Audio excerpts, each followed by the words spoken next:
scarring Gosh, on what that is skin. that? That's the forehead. That's this. Don't use this. Don't use this rubbish. Kids, listen to me as someone who knows. Don't put this crap on your head. It's scar. Look at that. I look like George Hamilton the fourth or third. I think you caught the sun a bit today as well.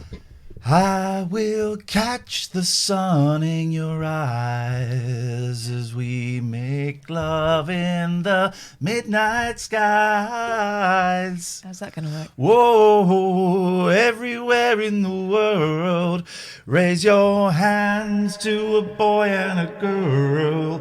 It's the love of the year for me, and I want all the children to see. And that gives you a vague idea of where we're going We're today. so tired. We're so tired. We went to one of those, it's like an inflatable So in a like lake. Bouncy castles. A lakeable. We Wet. went to one of those. Anna Life says, I'm a forehead addict too now. You can't blame me for your weakness. Addiction is a weakness. And you're weak. You can't blame me for it. You cannot blame me for it. What's going on? Well, I think I've caught a chill from the old dip in the lake. We went to a lake. We took our kids to a lake where there was a big inflatable, and it was an hour of intense physical. Oh, I forgot to. Right, look away. Look. All right, Catherine, you look here. I forgot to. I can't do it. I forgot to hide Brosnan. Oh. Hide Brosnan. I meant to hide him. I was doing some stuff. I meant to hide Brosnan. There he is. And Hi. Oh, it's me again. Oh, that's the wrong one. Hang on. I meant to hide him, and I completely forgot. Right. So everyone, look away. Everyone watching, look away. Close right. your eyes. So here's Brosnan. Right. I'm going to hide him somewhere. I'm going to hide him tiny. Okay. So everybody, including you, Catherine, I would like you to look away, and tomorrow I will do this properly. So is everyone looking away? Everybody's looking away. Okay, I'm gonna Apart from the cheats. I'm gonna make Brosnan tiny. And where is Brosnan gonna go? Oh, hang on, don't look. Okie dokie. Everybody can look now. Everybody can look now. You can look now, Catherine. I was just enjoying having my eyes closed. Where is Tiny Brosnan? Where is he? I can see him. Where is he? Catherine has spotted him. Danny has found him. TJ Cloud has got him. Annie says above Catherine's head. Let's find out. Are you right? Where are you? Are you right? There he is. Okay, that was an easy one. Everyone look away. Everyone look away. Shrink, shrink, shrink, shrink, shrink, shrink, shrink, shrink, shrink. Everybody look away. I'm just going to move Brosnan around. Everybody have a look. Oh, okay. And find Brosnan. Everybody find Brosnan. Tricky. Tricky. Steph says that she or he has found him. The Smiths has found him. Benji Clay has found him. Ming says, in my mug. Okay. He's not hiding on my blouse, is he? Where is... Call for him. Call for him. Ya ding dong. Quiet bloke can't find him. He's not on my bottom. Spot the Brosnan. Mike says he has it. Mike 29101977 has him. It's a toughie. Some real eagle eyes. Are you ready? Shall I tell you? Tell me. He's not actually on the screen. I took him off the screen. But he would be there if you wanted it. Now, I feel he's in your eyes. Hang on. let down. Here's what we can do. Here's a game. Chris Seavey, the wonderful Chris Seavey. Welcome to the Late Night Alternative, by the way. It's the only phone-in show on Twitch. For a bloody good reason. The wonderful Chris Seavey, who was that character there, Frank Sidebottom, amongst other things, right? He wasn't great with money, and his wife sent him to the electricity board with like £100 or something to pay the electricity bill. So you have to go to the electricity board and pay the bill. And he came back about 3 hours later and she said, "Did you pay the bill?" He said, "No, but I've bought a ZX Spectrum and it's going to make us rich, right? And he wrote video games, right? One of the games he wrote, and this is for the ZX81, I think, actually. One of the games he wrote was a thing called Amoeba Frank. Right. And what it was, the screen was blank. And you and all of your friends had to point to a bit of the screen, right? And then when you all pointing where you thought the amoeba was, you hit the space key, and wherever a little dot appeared, whoever was the closest won. So, dear viewer at home, would you like to play Amoeba Bond with me? So I'm going to make Bond disappear, right? And then I'm going to hide him somewhere on the screen invisibly. You all have to point to the screen. And if you could then send your pictures via Twitter using the hashtag TLNA or to the email address. So we're going to get pictures of fingers. But then when I make Bond appear, if their finger is closest, then we're in. How do we know they've not just waited? Because I trust these guys. You shouldn't. Why would people lie on the internet? Are you nuts? Are you nuts? I trust you guys. Not one of these people, not one of them is using their real name. Victor the First. It's like Spot the Ball, Richard. Shall we? So, I'm going to make Bond disappear. Catherine, you look away. Everybody has to look away, right? I'm going to move Bond. And this time he will be on the screen somewhere, but he's going to be tiny. You promise? I promise. Can't be let down again with Brosnan. Everyone move. Look away. Look away. Look away. Look. Oh no, hang on. I ballsed it up. Sorry, I made him go. I made him go big. Hang on. He's gonna go there. Hang on. Okay. So everyone look away. Yeah. Look away. Okay. Everybody look back at the screen.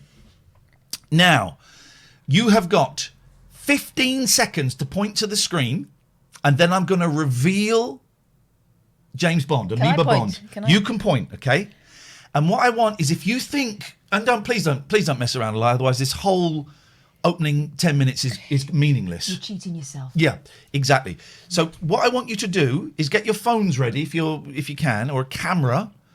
And when I reveal Bond, I want you to take a picture of your finger, where it's pointing, and where Bond ended up. Yeah. And then tweet them using the hashtag TLNA. Okay? Can we do that? Oh, this is going to be a lot of fun. So we've got 15 seconds. Your time starts now. 1, 2, 3, 4, 5, 6, 7, 8, 9, 10, no. 11. I'll take a picture. 12, 13, There. 14. No, are you doing it that way? Okay, you're being a knob. Right, okay. 15, your time is up. I'm going to take a picture of where Catherine is pointing. I suppose I could do a screen grab. And I'm going to reveal Bond now. There is Bond. Oh, there is Bond. There is Bond. Can you see Bond? How close? He's my buttonhole. How close were you to Amoeba Bond? Take your pictures. Give you a minute to take your pictures, guys. Tweet them. Wellington was nowhere near. Coin Gerry was miles out. Andrew J. Official says, my finger is in my bum. You want that picture? Yes, I do. Actually, I do. So I can send it to your mother when I'm next making love to her. If you got your picture, okay, then what we're going to do, got your pictures, we're just going to, we're just going to rest him up there. Yeah, pop him back there, otherwise we'll never find him again. There we go. He's just resting up there on the shelf. Oh, look. Watching over all of us. I have caught the sun today. You have. Didn't put any sun cream on. I did. I put my SPF on, because I'm clever. Okay, well, I didn't. I didn't do that. This is the Late Night Alternative. It's the only phone-in show on Twitch. I'm Iain Lee. I'm Catherine Boyle. You can call from anywhere, 0203 286 6370, or you can Skype from anywhere in the world at TLNA. Really, really simple. We're trying to, we're trying to not swear. If the odd one slips out, that's absolutely absolutely fine, but we're doing our best not to. And don't forget, 48 hours after this show has aired on Twitch, you can still watch it on Twitch, or you can go to youtube.com/Iain Lee and watch it there. We're also putting highlights and bits and pieces up there. And also 48 hours after it's aired, a best of podcast is released. If you go to Acast or iTunes or Spotify, look for the Late Night Alternative, and we will pop up. No guest tonight, guys. No guest tonight. So it is entirely. What do we do in the call-in show? This is it, right? Explain to them our concept of a call-in show, because there are a lot of new people that won't get it. Okay, so instead of, let's just think about some of the things I've heard today. Oh, kids going to school, should they wear masks? Call me now. Or, what other one? Anti-Semitism. Oh. Do they have a point? Yes, we actually heard that one. Call me now. We don't do any of that stuff. This is the alternative, okay? So, really, you've got the details running along the bottom of our screen now of how to get in touch with us. Just give us a shout. If there's Everyone's taking pictures. This is brilliant. Thank you, Hilly and Pajama Speed and Dan and right at the Richard. end of my nose on one of them there. And suddenly Twitter is full of people just pointing. A lot of them going for my nostrils. Well done, David and Gatford and Linny and Dean and Rob and Lino. Well done, everybody. This is a fun game. We should play it again. This is a great game. We should play. As I tell you what, the more the viewers drop, the more we'll play it. So we'll be playing it a lot. Go on, sorry. Yeah, so you can ring up about whatever you want. We'll probably have a gab at some point. And there may be something that arises from that you feel like talking about. But whatever's on your mind, everyone's stuck in. There's probably stuff going around in your mind at the moment that hasn't occurred to anybody else on the planet. Yeah. Or maybe it has, and you just want to get it out there. Don't worry about it. No call is too daft. No call is too serious. That's the other thing as well, because we get people ringing up sometimes saying, "Oh, I don't want to bring the, vibe down." It's our job to maintain the vibe. You bring us what you've got and we'll deal with it. We've been doing this for quite a long time. You will have noticed in that Katie Puckrick interview, if you watched it live and if you watched it in that kind of little bit that we showed there, that I mentioned that her internet was as bad as when she interviewed Adaman on The Word via satellite link-up. Now, the reason I was aware of this is because Pete, who's one of the mods here, What's on the Tapes, had dug up an old episode of The Word, and I'd seen this episode quite recently. And he's just this second sent it to me. So let's go and have a little look. Let me make us visible. There we go. Keith Allen. Keith Allen. I once did a live show with Keith. I'm terrified. I've met him a couple of times, and he terrifies me. I think that was kind of the plan back in the day, wasn't it? Let's get rid of that. That says this is a recording, because it is not a recording. This is live. I bet he's a lot nicer now. I did a live TV show, which I've got. I don't know if I've got that episode actually, called. What's it called? Flipside. Flipside. Is that what it was called? I don't know. I wasn't there. Flipside. I think it was called Flipside. And basically, it was Gogglebox, but in real time. And it was an idea that Richard Bacon came up with, and I hosted it sometimes. Justin Lee Collins hosted it sometimes. Can't remember who else hosted it. Basically, the host, and then there were 3 or 4 people watching. I'll have to dig out a VHS of it. We'll find a clip of it, and I think we might be watching some clips tonight. Is that all right? Listen, I'm up for that. Good. If I go too quiet at any point and my eyes are closed, it's not a long blink. I am shattered. And so there were 3 people watching satellite TV, and I'd go, "All right, Kath, what have you got?" And you go, "Well, I'm on the Food Channel, Channel 262." And I remember seeing that. And I did one with Keith Allen, and he got a little bit racist and quite obnoxious. And I had him sit furthest away from me because he terrified me. Yeah. And afterwards, he said, "Oh, I'm sorry if I went a bit overboard. I've been smoking crystal meth all afternoon." Wow. I mean, I couldn't complain. I was a full-blown drug addict at the time. But so this is the satellite link-up with. Katie's in a room full of people dressed up as Watch this satellite link-up from Katie Puckrick and Adaman. Warriors. It's the ones who are dressed as 17th century dandies I feel sorry for. Katie. Oh, to talk to Adam. Oh, Adam. You're on. Am I on? Oh, I love her. It's just great, isn't it? It's just great. She looks younger now. Yeah. than she does there. I think that's quite common with men and women, I suppose, really. When you're younger, you want to look older, don't you? But That's a big thing. With Katie, it's not tricks with her. No. You know, I know her really well. You see her in daylight, she's not got any makeup on. She's flawless. She's an incredible looking woman. Look at this gentleman's... It's not quite a widow's... Because a widow's peak would be more pointed. But there's some stuff... That is a lot of hair going on there, isn't there? There's a lot. Oh, look, he's done the kind of like the Adam thing. Here we go. Adam! This is awkward. Satellite link-ups back in the day were awkward. Good Lord. Am I on? Yeah. Hey, this is crazy live television. Is this really on? Is this really here? Well, you know what? I'm just really out of my nut here because we are having a swashbuckling, timber-shivering time here with a bunch of ant people who are here in London for an Adam and the Ant convention. And I just want to talk to some of the devotees. We've got Karen over here. Now, you put an Adam and the Ant tattoo on your shoulder last year, so you must think that he's kind of a happening thing now. Oh, he's brilliant. Excellent. Best things ever happened. No complaints whatsoever. They don't show us the tattoo. You, Alice, you're 18 years old. You must have been about 2 molecules big when you first got into him. 7 years old. 7 years old. And what was it that attracted you to Adam? Just so original and just amazing. Let's cut Great. And let's cut to Adam. Are you there? Yeah. You are there. Now, what do you think about all these people who have gathered together This is in your awkward, look. honor, dolled up? Do you think it's a wholesome pursuit? Doesn't he look like Preston from The Ordinary Boys? Yeah, he's beautiful. I've met Adam a couple of times. He is. I introduced him on stage once. He was a bit... Yeah, I was going to say he was a bit rude. He was when he came into the studio to be interviewed. It was weird. This was at Absolute, so it would have been 10 years ago, and he was being offered around, and no one wanted him. No one wanted Adam Ant because he was interested in Adam Ant, and I wasn't a big fan, but my sister had been, and I said, "I'll have Adam Ant," and he was very peculiar.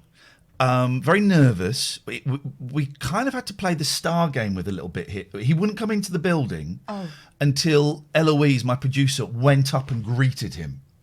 And he came in and he phoned up my sister and left a message for her on her answer phone because she wasn't. It was a late night show. She wasn't listening. So she wakes up the next day. She may still have the message, Joe. I don't know if you're here. If you've got the message, wow. And it was him going, "All right, Joe, it's Adam Ant. I used to be a bit of a fan of mine back in the day. Well, I hope everything's all right for you and you're happy and stuff. All right, take care, love. Bye." It was that. And I got a phone call from her in tears. But I tell you, you will never guess. You will never guess in a million years who, unless I've told you, who he arrived at the interview with.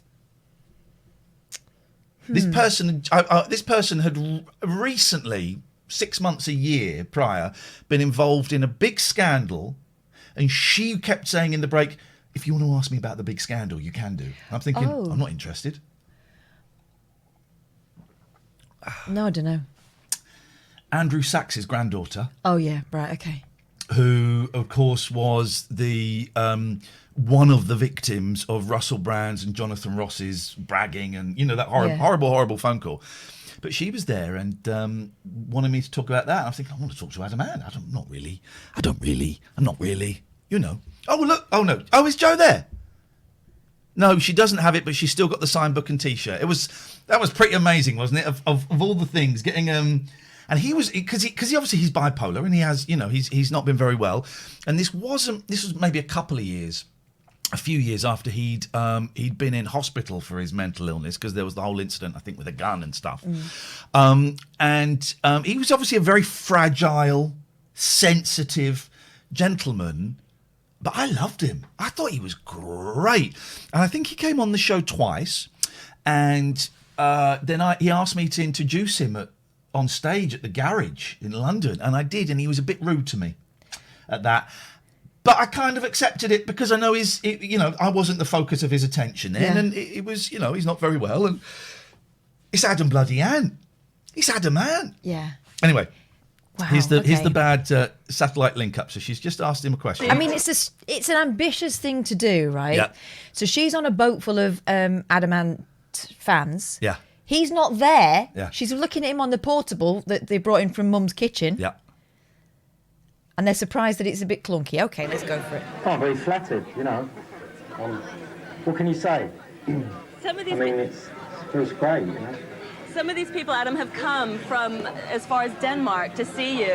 I mean, are you surprised that there's still this much positive attention for what you have to offer? Yeah, I mean, seems to have cut off. So no, it's great if people are still listening, and I'm in the middle of a tour at the moment of the States. I'm playing New York tonight. The shows are selling out, and you can't ask for more than that, you know. But So I'll be playing in England later on this year. All the kids. Everybody got very, very excited by that. And Adam, some of the people here have a few questions for you, so listen carefully, and they're going to put them to you. What's your question for Adam? I'd like to know what advice you'd give to young bands who may be looking for management from Malcolm McLaren. Say that. Isn't he beautiful? Yeah. And you see the hair just starting to go there a bit, but look at those eyes and the lips. You can see why people fell for him. What advice would you give to young bands who may be looking for management from Malcolm McLaren? Am I looking for management from Malcolm McLaren? What advice would you give to young bands who are looking for that? What advice would you give to young bands who might be involved with Malcolm Advice to my fans looking for management? Is that right? I can hardly hear. Adam. Try and find someone that knows what they're doing. And presumably... Don't sign anything. Okay, what about you? What question do you have? Okay, if Adam went back in time to any part of his life, what would he go back to and why? I couldn't hear that. If you could go back to... Repeat that. I really can't hear. Okay, Adam, if you went back in time to any part of your life, what would you go to and why? Oh, listen, we're having a few problems with sound then with old Adam. Were you an Adam and the Ants fan? Because you were into punk and all that, weren't you? Yeah, I was into punk, but I was never into Adam or the Ants, so I have to... Yeah, but Adam and the Ants were quite a hardcore punk band, weren't they, at one time? Oh, yeah. No, they were in the really early... In the early on days, they were, before Kings of the Wild Frontier. I was a one-on-oneers fan myself, you know. But do you know who that woman is? Show me. Show me. It's not Poi. Oh, yeah. It's not Poi. It's this woman. Your life. Here. What? I recognise her. Anyone recognise that woman there? It's not Keith Ellen. I do recognise her. Who is that? It's Halle Berry. Shut up. It's Halle Berry, isn't it? Halle Berry as a kid. I mean, I think I can't remember. It's 22, 23, something like that. Halle Berry. Isn't it? What a weird, wonderful... This is why TV is crap now, because, before she was a huge star, right? She was on the up. But what a lineup. And I love Terry Christian. I know he's a Mardy so-and-so.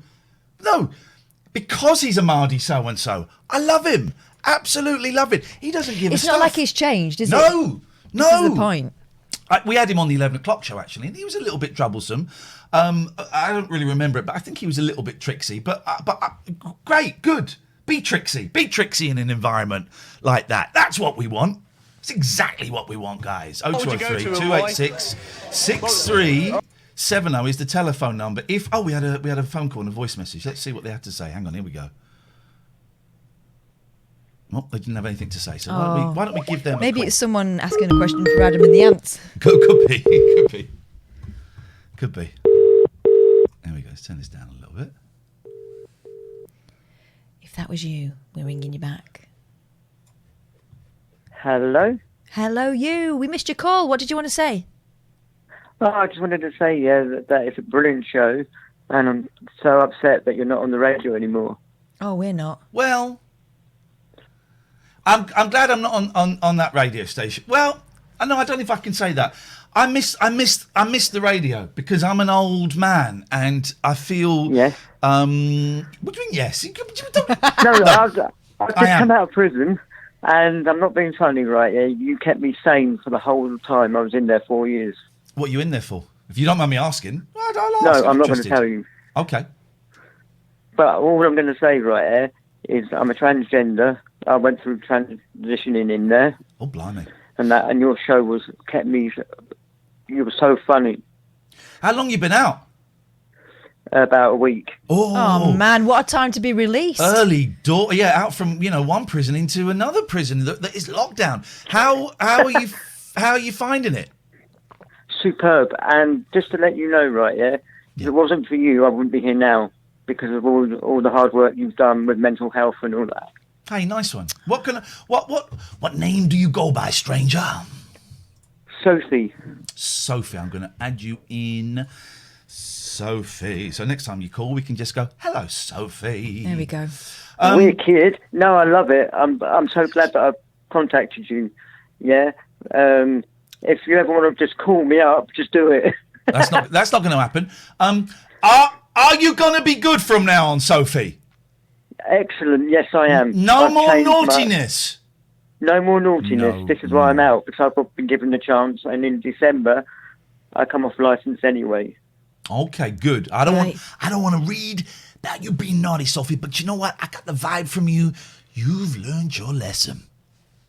I've learnt my lesson, trust me on that. Good. But thank you so much for your radio show, because you got me through it from 10 till 1, and I was laughing so much. Ah, good. Nice one. Thank you, Sophie. Always happy to help. And thank you to yourself as well. Cheers. Bye-bye. There we go. Very big with the prisoners. Very big with the prisoners. I love it. Was Terry Christian the guy who wished that there was going to be a virulent strain this year? No, wasn't. So you got that wrong. Have you had much on Celeb VM? Yes, I've had one. I've had one Celeb VM. Yeah. I'm on Celeb VM. You can pay me to do like hellos and stuff. Oh, well, we're going out of focus. Don't move. Don't move. Move. Look at my face! Oh, what happened?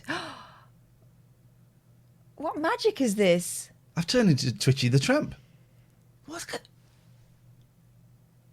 Right. Whoa. This is not good. What is happening? Look at my face. Yeah, but you're in... I caught the sun and I got sunburnt, isn't it? My nose was a little bit pink and I had SPF on. Hello, who's that? It's Daniel. Oh, reconnecting. Poor network connection. That's what we want. Daniel. That's because we played that clip. We've given ourselves the Uzu. Daniel. Daniel. Dan. Hey. Hello? Yeah. Have you got me? We have. You have. I rang up because I'm 15, right? And I was wondering, well, I've been wondering for days now, but I just haven't had the courage to ring up, really. Why do I think this is going to be a prank call, Daniel? Oh, it's not. No. I'm 15 and I was wondering what you wanted to do when you were my age. I wanted to be an actor. An actor, right.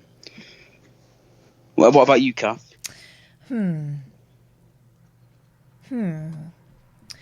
not sure I knew. I think I wanted to be an actor as well. But I kind of always knew that I'd end up in journalism. I think I knew journalism was where I was going. Where are you now at 15? Where's your head? Well, at the moment, I'm writing news articles for an online station. So I'm doing that a bit. But I don't know. I suppose my dreams are a bit ambitious. Well, someone's got to have them. Yeah, that's true. That's true. But I think there's limits to what you can kind of dream about, I suppose. Not yet. So what are you thinking? What's the big one? If you take away but it's probably not going to happen, and tell me what it is. Oh, I've always wanted to be a radio presenter. That's why I'm listening to you, I suppose, or have listened to you. It can happen. It can happen. It can. I'm proof of that. I'm proof of that because I went the kind of traditional route. I was the kid that wrote articles and stuff. And you put yourself in the way of opportunity, and it can happen. But that's the thing. The difficulty is at the moment that the easy route or the most obvious route for someone, a young person, where you get like an all-round education in radio, would have been your local BBC station. But unfortunately, the cutbacks at the moment mean that they are having trouble with those. But also, do you know what? It might be an opportunity for someone who doesn't cost anything. But that's the unfortunate thing. At what point do you need to make money? Yeah, it's true. It is true, and I don't know. when do I need to make money? That's the kind of thing. Well, at the moment, you're living with your parents, I'm imagining. Yeah. Okay, so get in touch with your local BBC station and see if you can make yourself useful.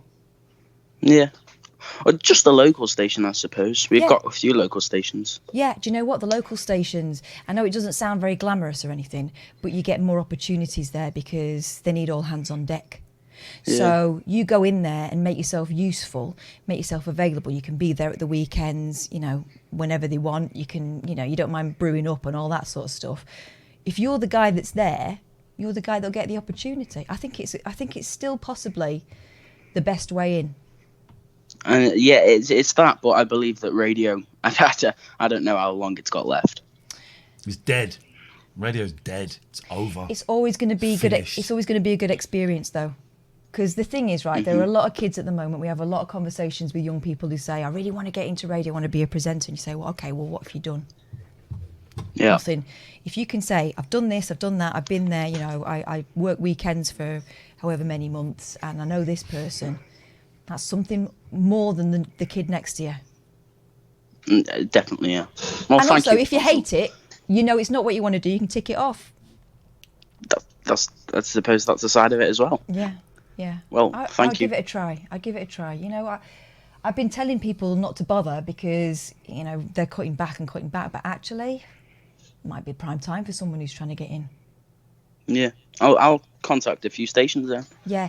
And when they say no, because some will say no, don't take it as no forever. Just say, okay, well, I'll give you a shout in a couple of months. Or, you know, and always ask them what you could do to make yourself more useful to them. Yeah, I'll do that. That's Thank how you stand apart. Oh, and listen to their output so you know what they're doing. So when they say to you, if they do say to you, which ones do you like, you've got names and stuff. Because that's another bad thing, isn't it? When we've had people in before on work experience say, oh, we love the show. And then they come in and it's obvious they've never listened. We had a couple of people came in and they're big fans of the show. And so we invited them in. And then like one of the most regular caller that called in every night called in. And they didn't know who it was. It was so awkward. It's obviously bullshine from the start. Yeah. So yeah, have a listen. You can research them now. There's no excuse for not. You got to listen again and all that stuff. So you can have a look at who the main names are. So you've got a point of reference. That's how you stand apart, Daniel. Yeah, thank you. All right, good luck. Let us know how you get on. It's dead. Radio's dead. Give it up. The radio industry is dead. Maybe in 20 years' time, something will revive. It's over. It's finished. Listen, I'm a multi-award winning radio presenter. I save people's lives. I wasn't that expensive either. I can't get a job. It's over, man. It's over. Radio's gone. It's dead. Go and make podcasts. Go and do Twitch. It's over. It's finished. But here's the thing, right? Say he goes and does work experience. There's no job at the end of it, but he knows how to do things that he didn't know how to do before. Learn it on YouTube. Learn it on YouTube. We saw a man today who'd learned how to do repair stained glass windows. Yeah, on and YouTube. when he put it up against the light, it looked crap. There's a reason why people train to do stuff. Oh man, I'm sunburnt. I think radio is dead. I hate radio. I don't listen to it. All I listen to is like maybe 15 minutes of James O'Brien, Alan Bezic. We have a little listen to Alan Bezic sometimes, after the show. Who else do I listen to on radio? Nobody, because it's absolute rubbish. It's over. It's finished. Radio broke my heart. Radio.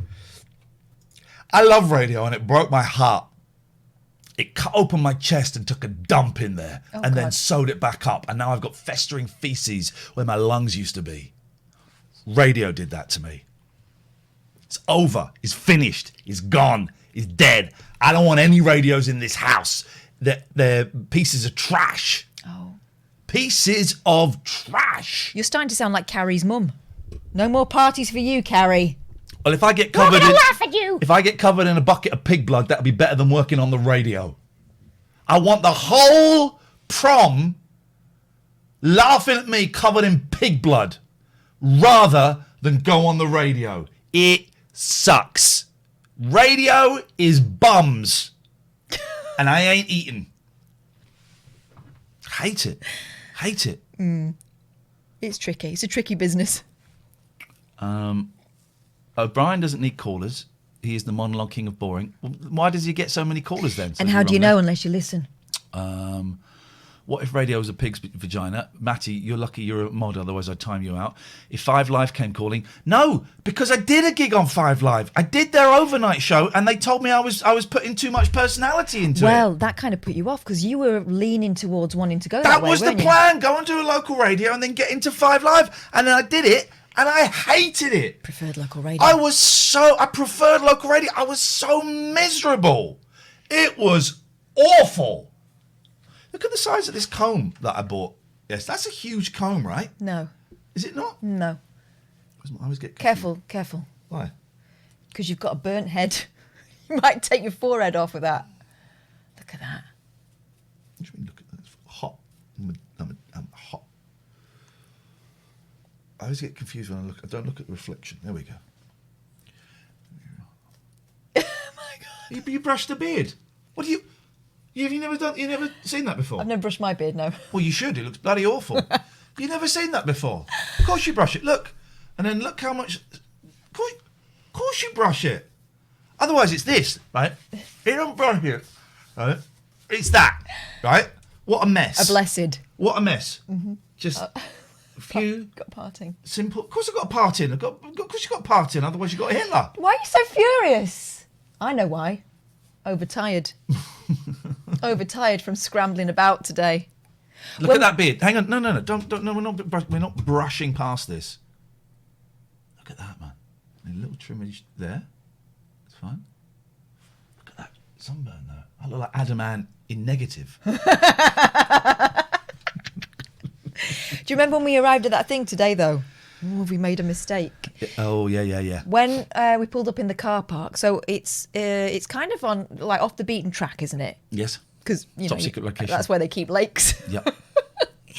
And so, kind of drove all the way out there thinking, well, I'm assuming, because we had to book, there are going to be minimal number of people I think there'd be here. 20 people. Yeah. That's what I mean, my boys Car park was pretty busy. I started to feel a little bit worried about it. Thank you, Satchmo76. Appreciate it. Oh, we've got loads of subs and stuff. We'll go through in a second. Don't worry. Thank you. Loads of people. Thank you for the raid, Zacubus. So I found a... Raids. Let me remind me, we'll talk about Black Mario in a bit. Let's do it. When we arrived there were loads of cards there. We were a bit early, and I was trying not to show that I was a bit to the kids because they were excited about it. Too many people. Got closer to the inflatables. Loads of kids on there. Loads. Sugar. You all right? I spilt water on my penis.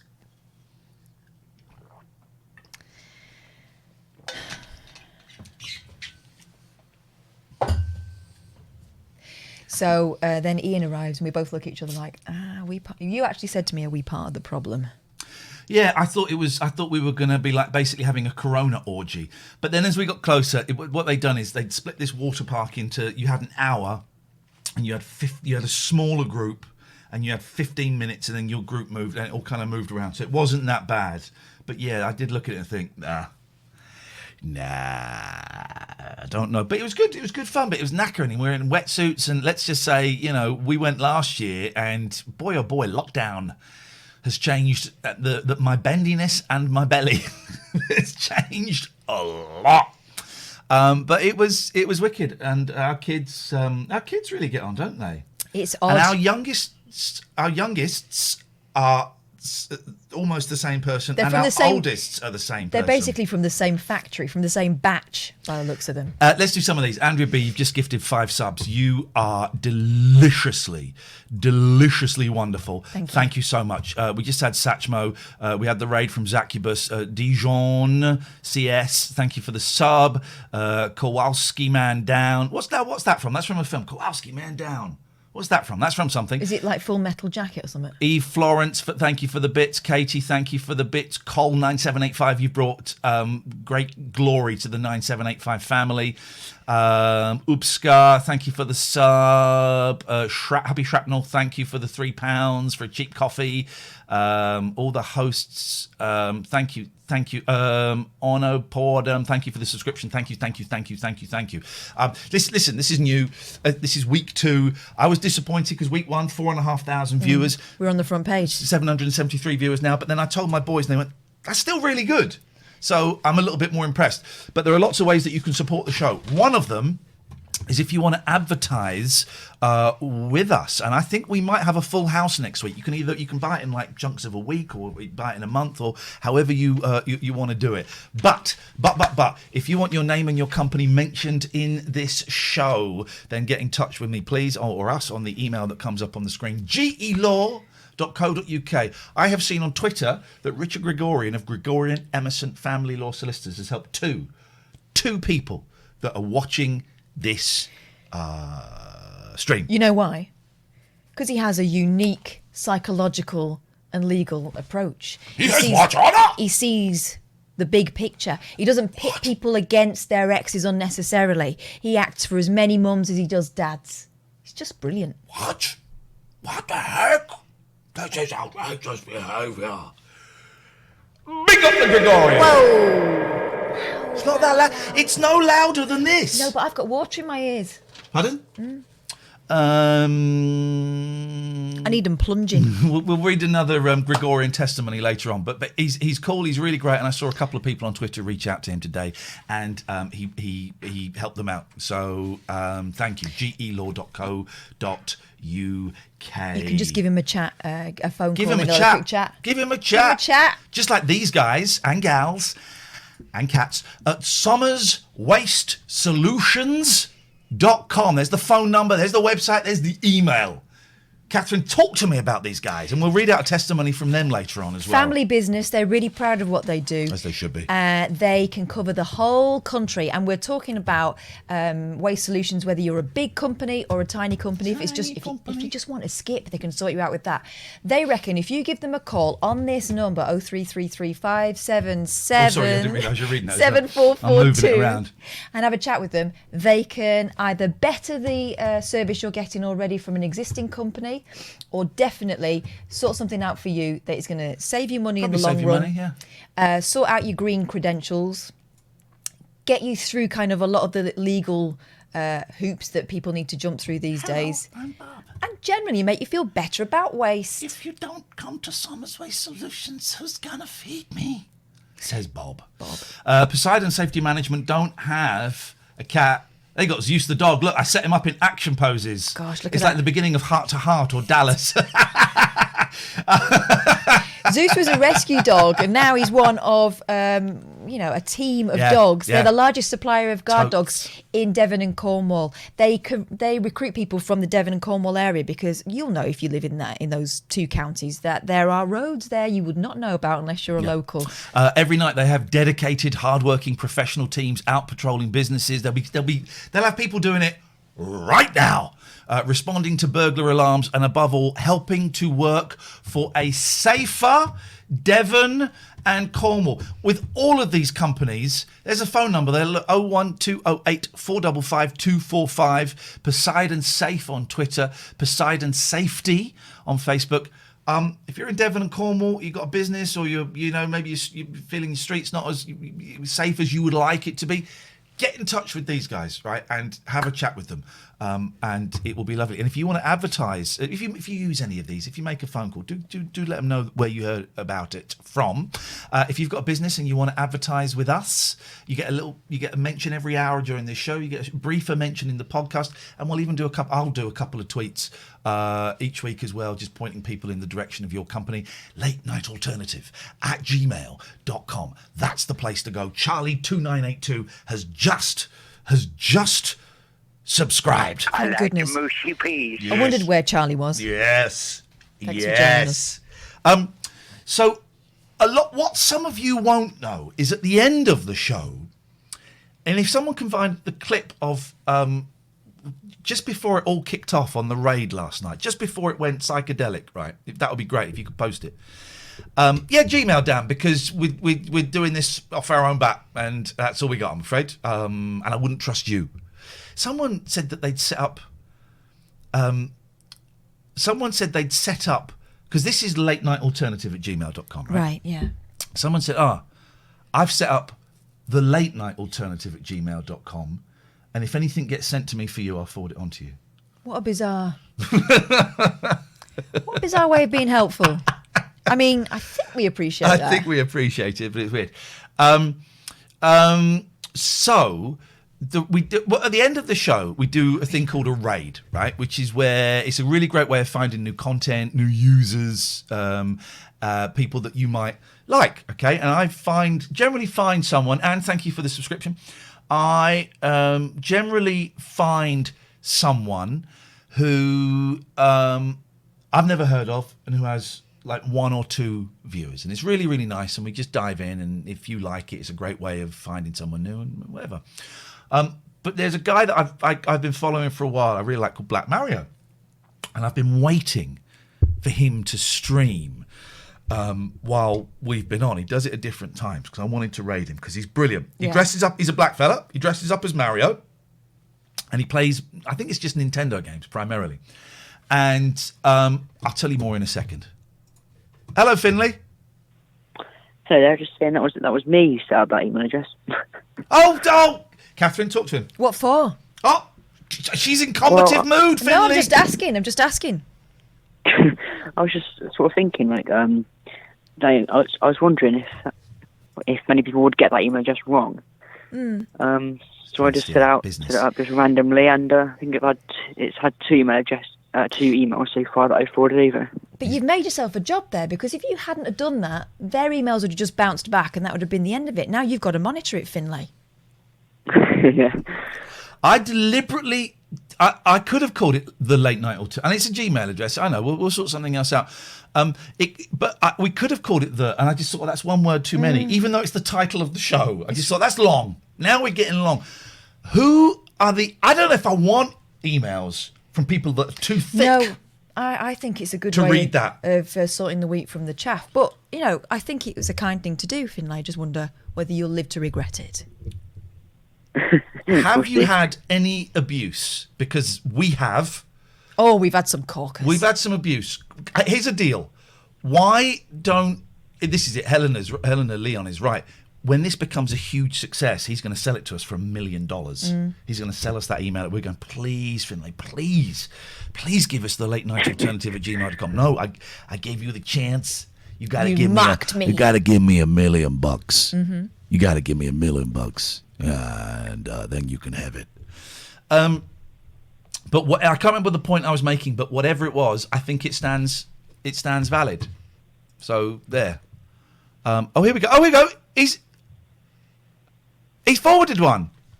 He's forwarded a picture of someone pointing at the screen. Oh, yeah, you don't want that. Aaron V, how could you get the address wrong?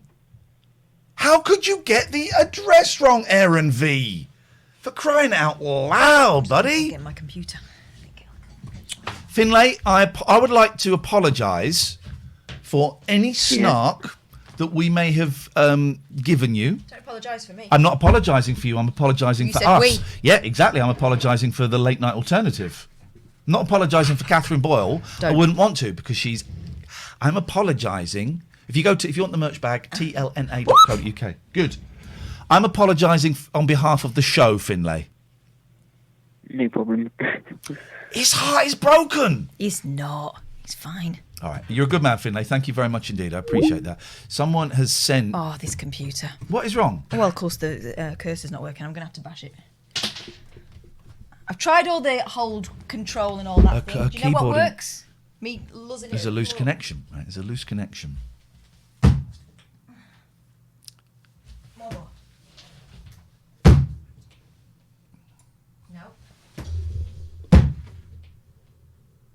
Oh, come on. You carry on, it won't be a minute. No, we're watching. Don't be looking at me, you're getting the... Hit the computer.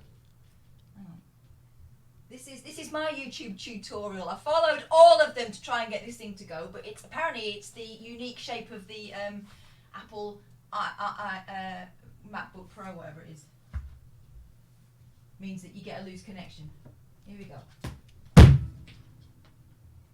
No. Honestly, this is going to take for ages. For ages isn't a phrase. I'm multitasking. May I make a suggestion? No. What? Buy a new one? Can't afford one. Not Well, then that's going to die at some point and you'll lose all of your stuff on it. I put it You are a bit stupid. Well, I'm not that stupid. Let's try again. That mug is... These mugs are painted by Catherine Boyle. The idiot that... Mike, just stay out of it. Oh.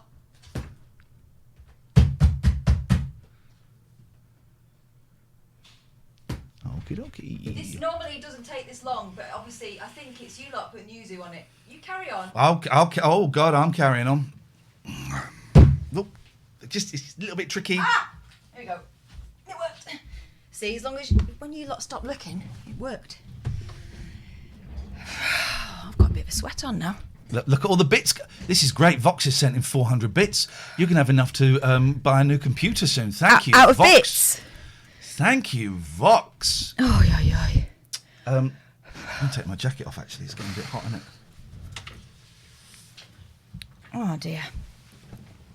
Honestly, I don't the know things if I I like do... this T-shirt because it makes it these nipples. Where's nipples? There's nipples. Your nipples aren't there. Yeah, but it looks like my They're nipples the same size. Oh. Don't, because people now want to know how you know what Look size at mine, my I've got nipples. nipples. Oh, no, this is for families, this stream. Well, you started it. Male nipples are not sexual. They bring no pleasure to the uterus.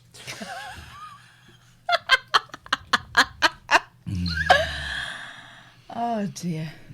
I think we did all the adverts there. Right. Oh. Anyway. Well, I was going to say something really important. Oh, yeah. Oh, can someone post that clip again of the Black Mario raid? Because it's too far in the chat. So, we did a raid. And a raid is where I find someone and I type in raid and we go pile in. And it's a big surprise for them. And it's usually really, really lovely. So, we raided this Black Mario fella who's, I just think is so funny. So funny. If someone could post that link again, that would be great. So, we'll watch it.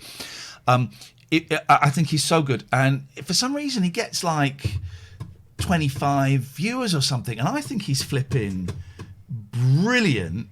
So here we go. We raided and it went mental. Oh, I love There might this. be a little bit of bad language in this, so apologies if there is. Let me move us over that side because there he is. That's Black Mario there. Here we go. Have some of this.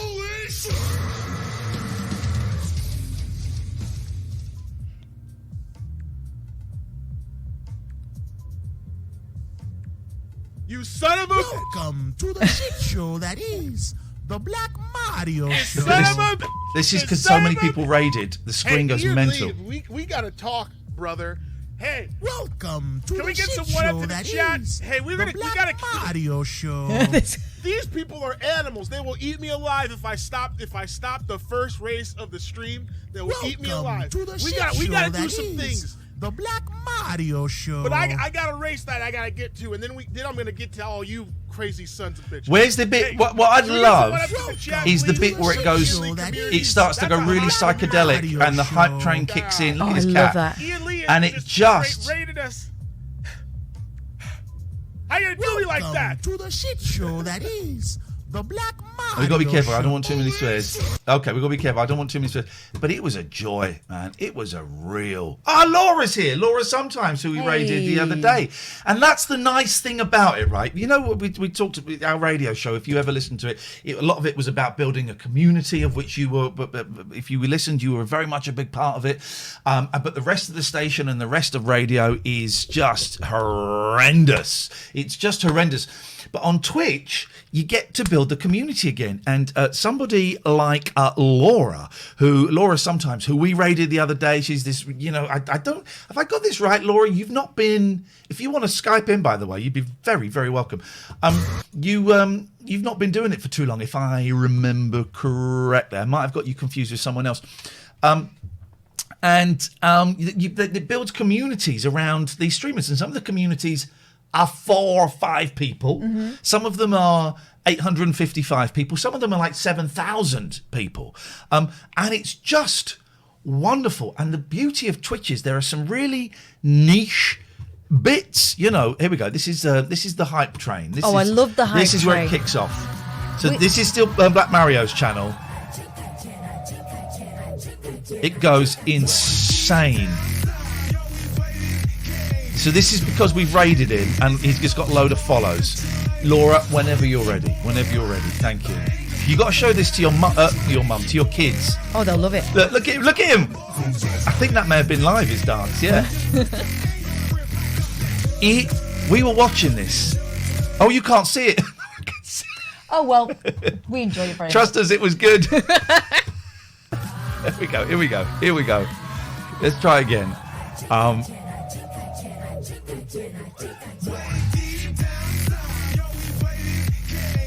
This went on for ages. And normally we come in for the raid and we stick around we might chat for a couple of minutes, watch for a bit more. But we could not leave this. This was insane. And it made me think, well, do we need a hype train? Do we need to be a little bit more excitable?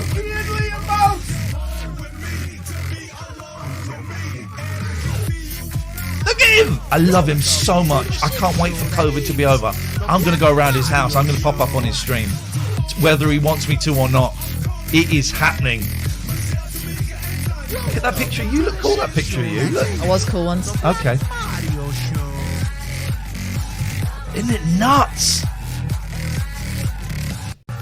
Isn't it nuts? Mild Mushroom gets a time. You almost got a timeout for that. You almost got a timeout. Who is the little head and shoulders picture on the shelf by Frank Sidebottom, but is sometimes on Ian's hair? Should I bring him in? Yeah. Should I bring him in? You ready? Here we go. You ready? Pull him. Hey! It's Pierce Brosnan. And then back he goes. There he is. That's that. Thank you, Matty. Sorry, mate. Still learning. And is the financial end of streaming on Twitch sustainable? Yeah. I mean, yeah. I mean, I don't know. You know, some people can make millions from it. We ain't making millions from it. Why don't you say hello to Dan? Hello, Dan. Hello. Hello. Wait a sec, let me just close down the stream. There we are. You know how to do this, Dan. Thank you. Yeah. So, my thoughts was just, what do you think about pirate radio? I don't think about it. What do you think about pirate radio? Well, I think it's okay, to be honest, but I'm just wondering, because I'm thinking of sending like a demo track into one of the pirate radio stations, because they're hiring in that, so. I don't know whether to get involved in that stuff or. Right, well, it's illegal. But I would say it's not like the bad illegal. Yeah. You're not murdering or selling drugs, or you're not stealing. Some people, the argument I suppose is you're stealing bandwidth. I mean, I don't. First of all, I don't know what pirate radio is anymore. I haven't heard a pirate radio station. I remember there used to be, when I worked at LBC, there used to be a pirate station near where I lived, near Finsbury Park, that broadcast on 97.2, and LBC was 97.3. And I remember sitting in my car, driving around for ages trying to catch it, and then just phoning it up and having a laugh. But that was 15 years ago. I don't know what pirate radio means anymore. I guess it's more of like garage music, drum and bass, like the real underground type music. I guess it's not really chat show stuff like that. Are people still listening to it like that, though? Well, I certainly listen to pirate radio every time that I'm around, so. Right, well then get in touch with them. If they're talking to you and you're listening to them, then just Gingerbeard Mark, Ian phoning pirate radio was genius. I would like a shout out for my mother Linda. Is there a recording of it then, Mark? Did I play it? I must have played it out on LBC. That's possibly why I was doing. Is there a recording of me phoning the pirate radio?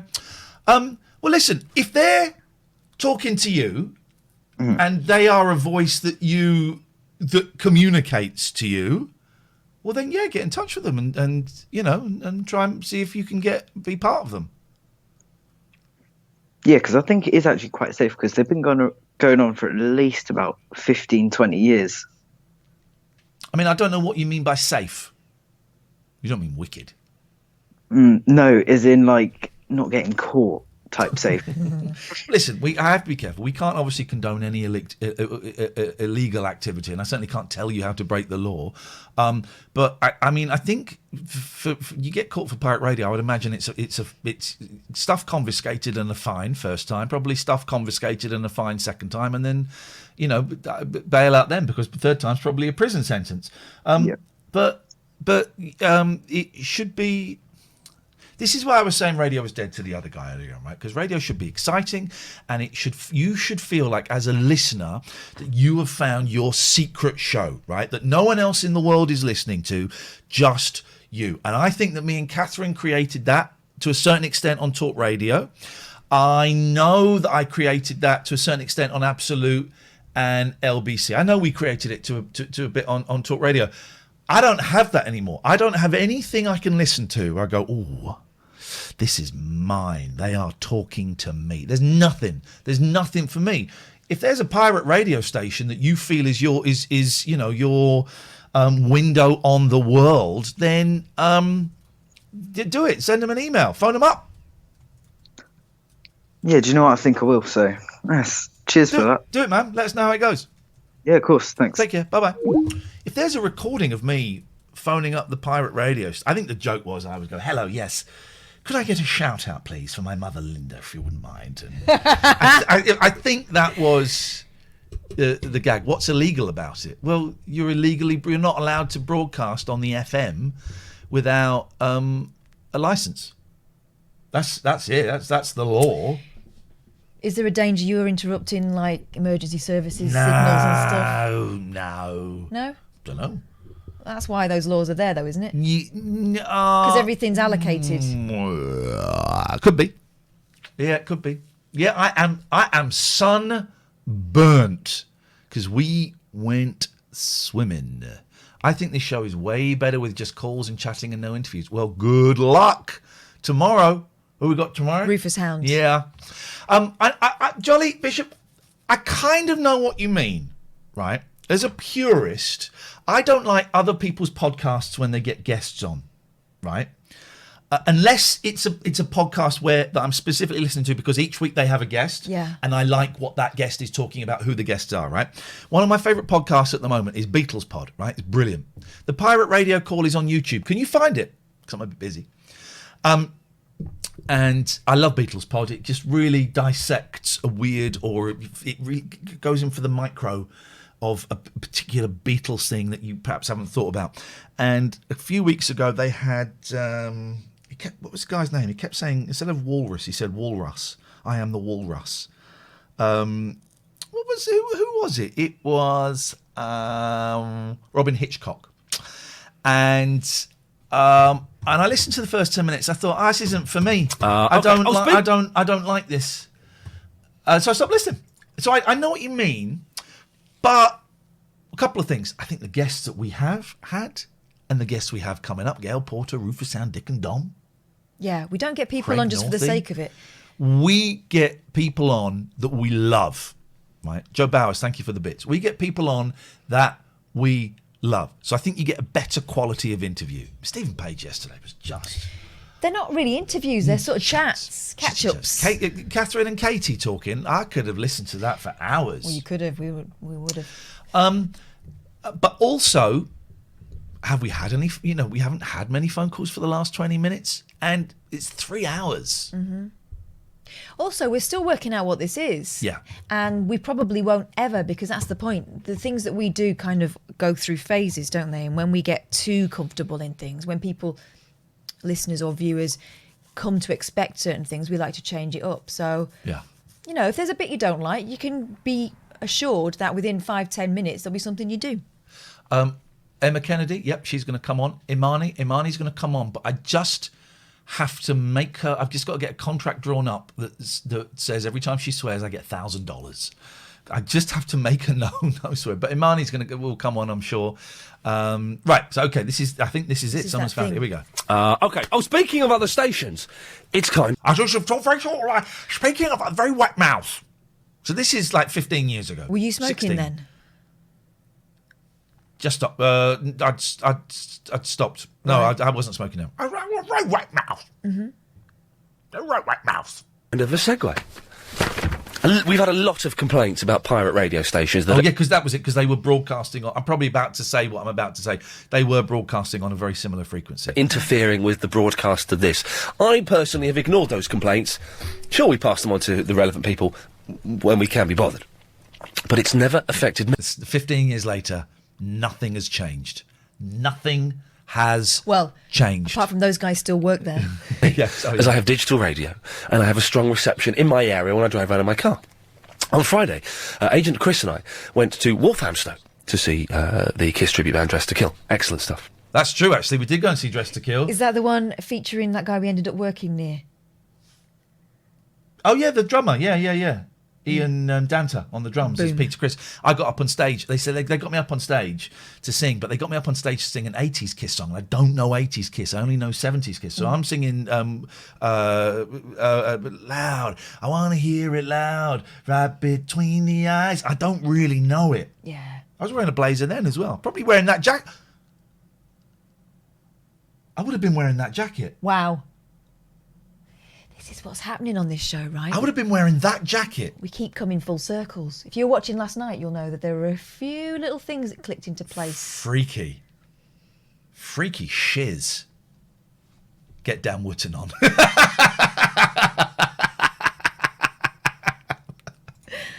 Yeah. On the way back, we were listening to... Well, on the way there... Was it Joe on the way there? Can I say my hesitation here slightly is... I haven't heard this. I am worried that this might be slightly racist. Okay. In as much as it's young people of colour talking, kind of very street. Yeah. And I'm going on and doing this kind of voice. Right. The time I remember it as being just me being kind of like an older middle-class guy entering a different world. Sure. Well, certainly wasn't doing it as I'm a white guy and you're black guys. Certainly wasn't my intention. But it'd be interesting to hear 15 years later if that intention comes across, or if it does sound like a white guy taking the mickey out of the way some people speak. Right. So I'm just flagging that up because I don't know. So let's have a listen. And Caroline on the way back, it wasn't it? On the way there, we were trying to listen to Joe Parkinson's excellent show. She had a guy who had a cup of Elvis's water and a Philip in the South Norwood. Both were on there. It's a good show. Flipping it. Plus ça change. It was ruined a bit by a pirate radio station, Boise FM. I will not give out the frequency. On the way back, it was impossible to listen to Caroline Faraday. That wasn't because of the pirate radio station. It's just impossible to listen to her. Oh. Wow. I upset her because what I thought was, and there we go, learning curve. What I thought was banter, she actually it turned out it was chipping away at her confidence over time. Man. But she brought it up. I felt awful, and it was one of the early, because I was only a year clean, 2 years, very early days, and it was a real sometimes when people are laughing at what I'm saying, they're not actually finding it funny. Right. Oh God. So even though it was incredibly uncomfortable and upsetting to me, nowhere near as upsetting as it was for her, I'm grateful that she did it. All helps with the recalibration. Oh God, totally. But then the pirate radio station got really bad. So Chris and I started dicking around, and we kept phoning them up. Imagine LBC now having a presenter going, well, me and my presenters started dicking around. Oh, I wish they would. El Silvero, thank you for the subscription. Now, this isn't a brilliant recording, okay? This is early days in our war against piracy. But we will beat them. And I got through about 5 or 6 times. And they were quite amused to have a white, middle-class, vaguely posh boy. See, you see? Well, they were amused. Yeah, but I just describe myself as a white. Well, I am a white. Yeah. But I'm making a differentiation about the colour. Yeah, but you're saying they're not the butt of the joke, are they? You are. I think so. Let's find out. Going on there and speaking inappropriate language in terms of, not being very street. We managed to take one. It's a really bad recording. It's only about 50 seconds, so please stick with it. But this is just a sign of things to come. You're listening to OCFM on the frequency. It's a little bit naughty. Oh, that was it. I said I've got a slogan you should use. It's a little bit naughty. I forgot about this. My God. It's a little bit naughty. Yeah, cool now. This is my last call of the evening. This is Ian again. Just to let everyone know, all the ladies and the gents, I've just made it home. I'm about to go inside. I'm home safe and sound. And I would love to hear a great song by the Beatles when I get in and switch on my hi-fi system. Would that be okay, please, both of you? Yeah, I will. And I'll do that. Call out, Ian. Hello there. I'm going to dip right in the bottom of the bag right now for Dip you. right in your bag for me, sir, and see what magic you can pull out. And let's hope it's got Ringo Starr on the drums. Alright, mate. OCFM. Any shout-outs, mate? I'd like to shout out to Agent Chris, to my mother, Linda, and to any of those hot, foxy women that like this kind of music. Alright, mate. Safe, Ian. James, good evening. Sweet, mate. The show. So that's how we're going to bring down the pirate radio stations, by me phoning them up. We're working on the technology. Very pleasant. And once or twice a week, Chris and I are going to go and sit in my car. We have to go and sit in the car and do that. That's all right. That's all right. Well, I mean, the only way you can find out if it really is all right is by tracking down these chaps and finding out if they're how cool. how it impacted on them in the long run. Was there any negative impact on your life, guys, as a result of those calls? We just missed. Speaking of calls, we just missed one there, so we're just going to call this. Yeah.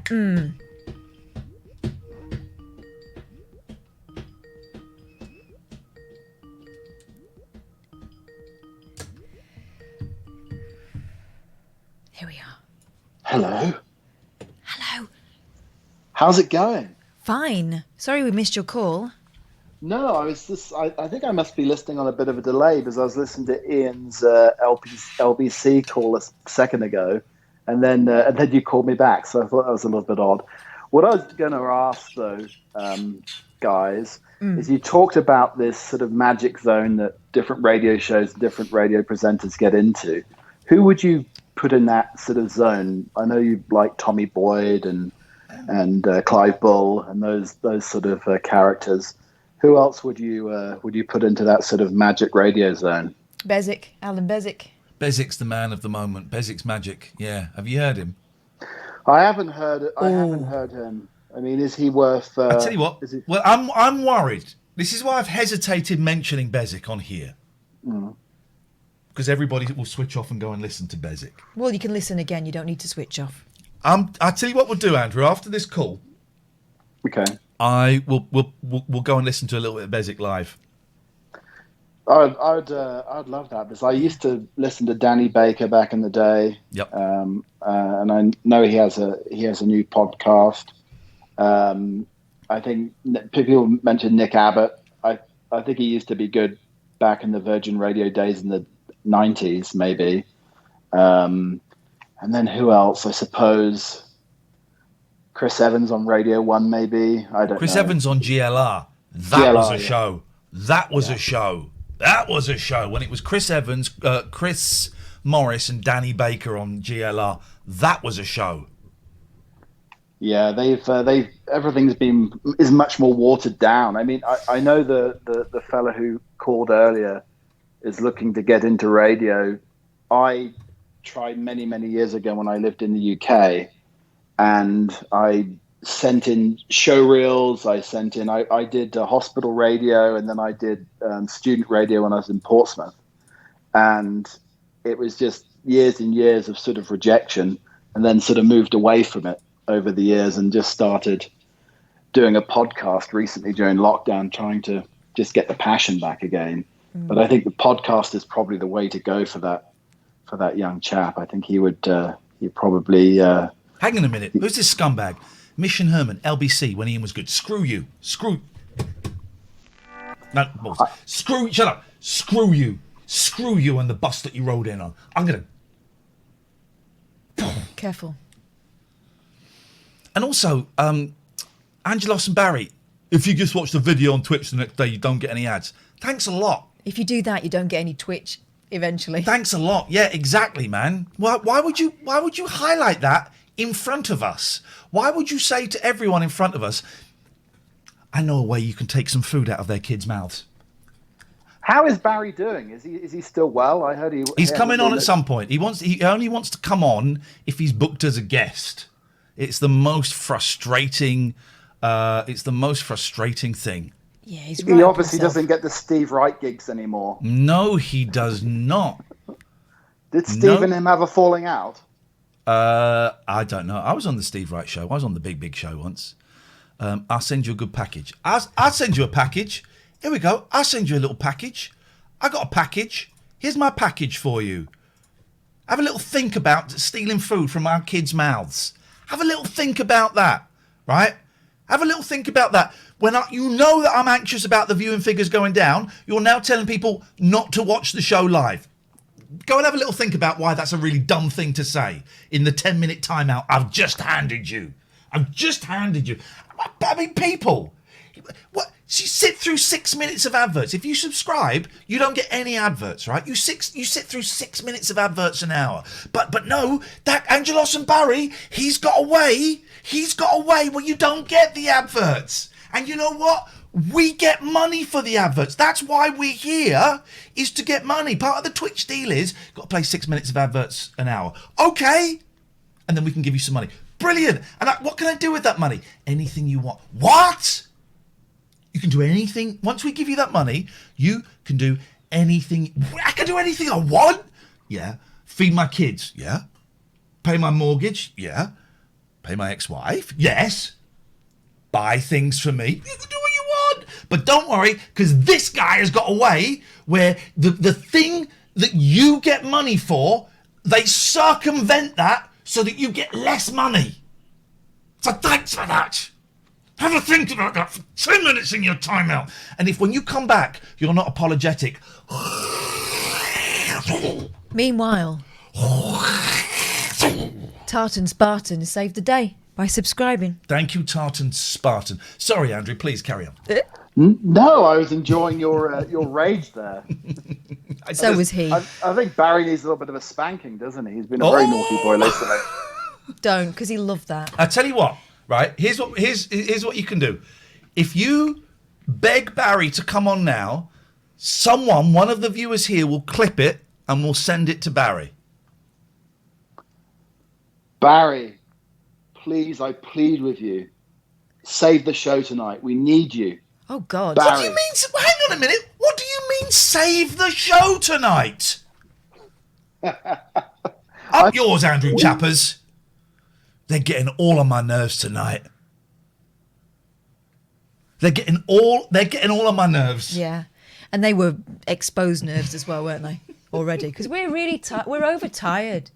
So, we're a bit eggy, aren't we? What happened to the spiders last night? They're still up there. The moth ain't up there, though. That is. They're sleeping it off. Yeah. Hello? Oh, hi. Hello. Yes. Oh, you can see my pants in the background. Yep. Hello. Yes. How can we help you? Well, I just noticed you haven't had anyone called Dan call you in the last 5 minutes, so I thought I'd better do that just to keep the quota up, Yeah. Thank you very much indeed. The Dan tally, the Dally is really looking good for tonight. And if we get more than 50 Dans, we'll be giving £1 million to a charity of Dan's choice. No Dannies though. No Dannies. No, I don't want any Daniels. Hey, we had this yesterday. James, you don't get Jims or Jimmies anymore, or Jamies. They're all James. Yeah, I've got an old schoolmate insists on going by Jim now. It seems wrong. Gosh. He changed. He changed from what was he? A James? Jamie. He was a James, and he is a James. He's that kind of person. But he insists on being Jim. Jim.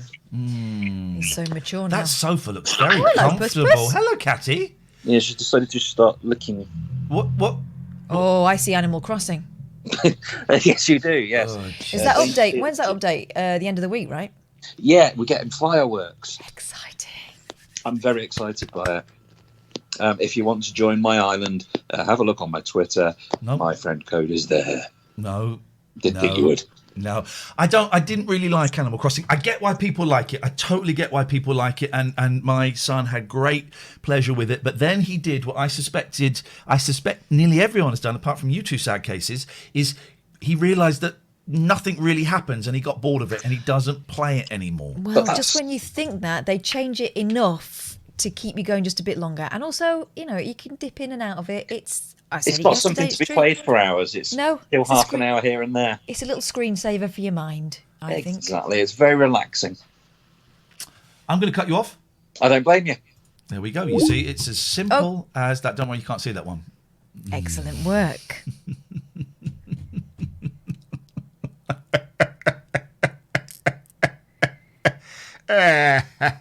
Oh, look at Fior trying to stir up celebrity beef. Amir Khan is coming for you, Iain Lee. Oh, he's not allowed out on his own. Here's what we're going to do. What are we going to do? I'm going to WhatsApp Amir Khan. Do it. I'm going to WhatsApp Amir Khan. Shall we? I think he's changed his number because there's no picture. Oh, why would he do that? So that doesn't show any phone numbers, does it? No. So that is genuinely... hide your face. Hide your face, otherwise it won't focus on the phone. Hang on. I've got to fix this. You can't see it.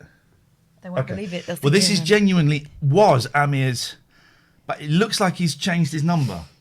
Or blocked me. Hi, Amir. Iain Lee here. How the devil are you? Here we go.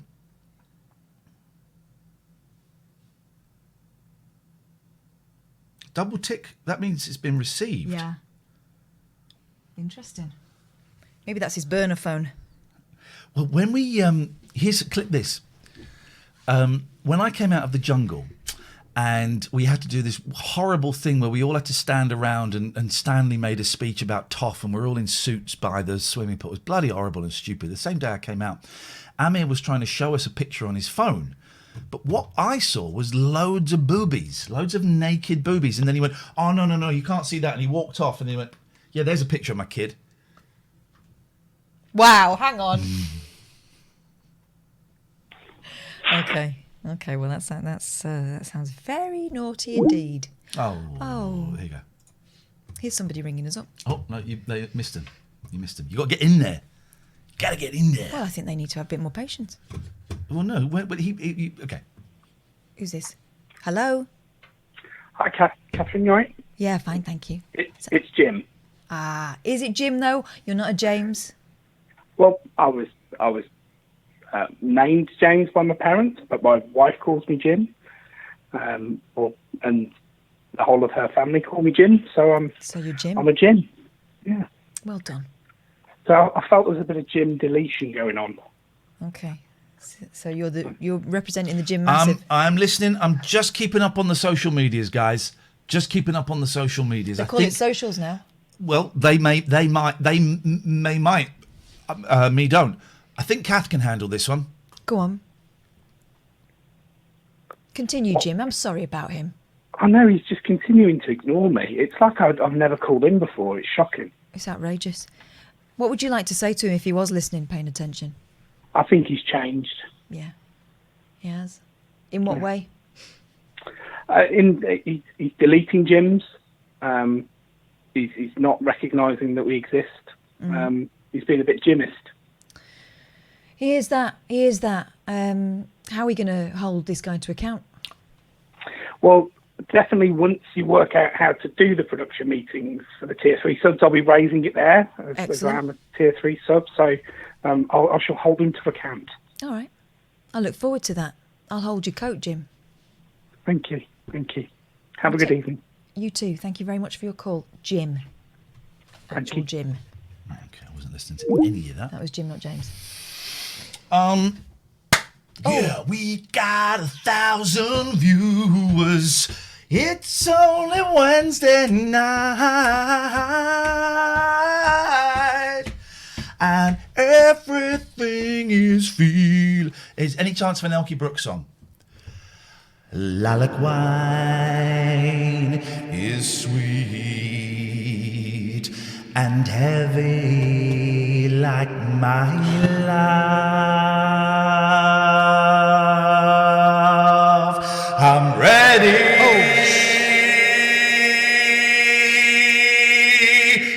Listen to me. I'm what I want to be. It's time for a different song. Hello, Brett.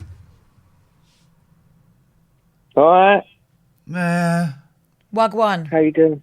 How you doing? None of your business. What do you want? Give us the meat. Do you want to play the quiz? Do we want to play a quiz? Yeah, I do want to play a quiz, actually. Yeah, How please, did you Brett. know?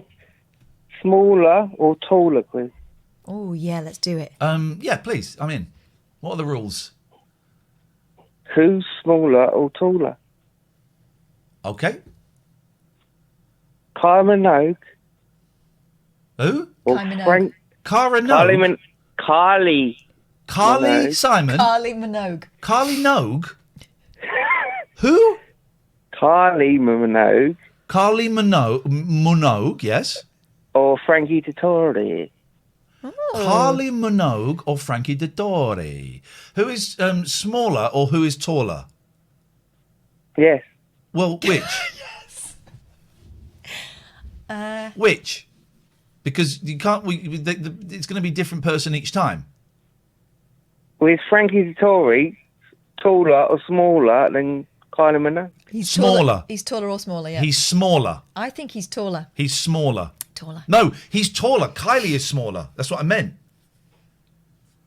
What's your final answer?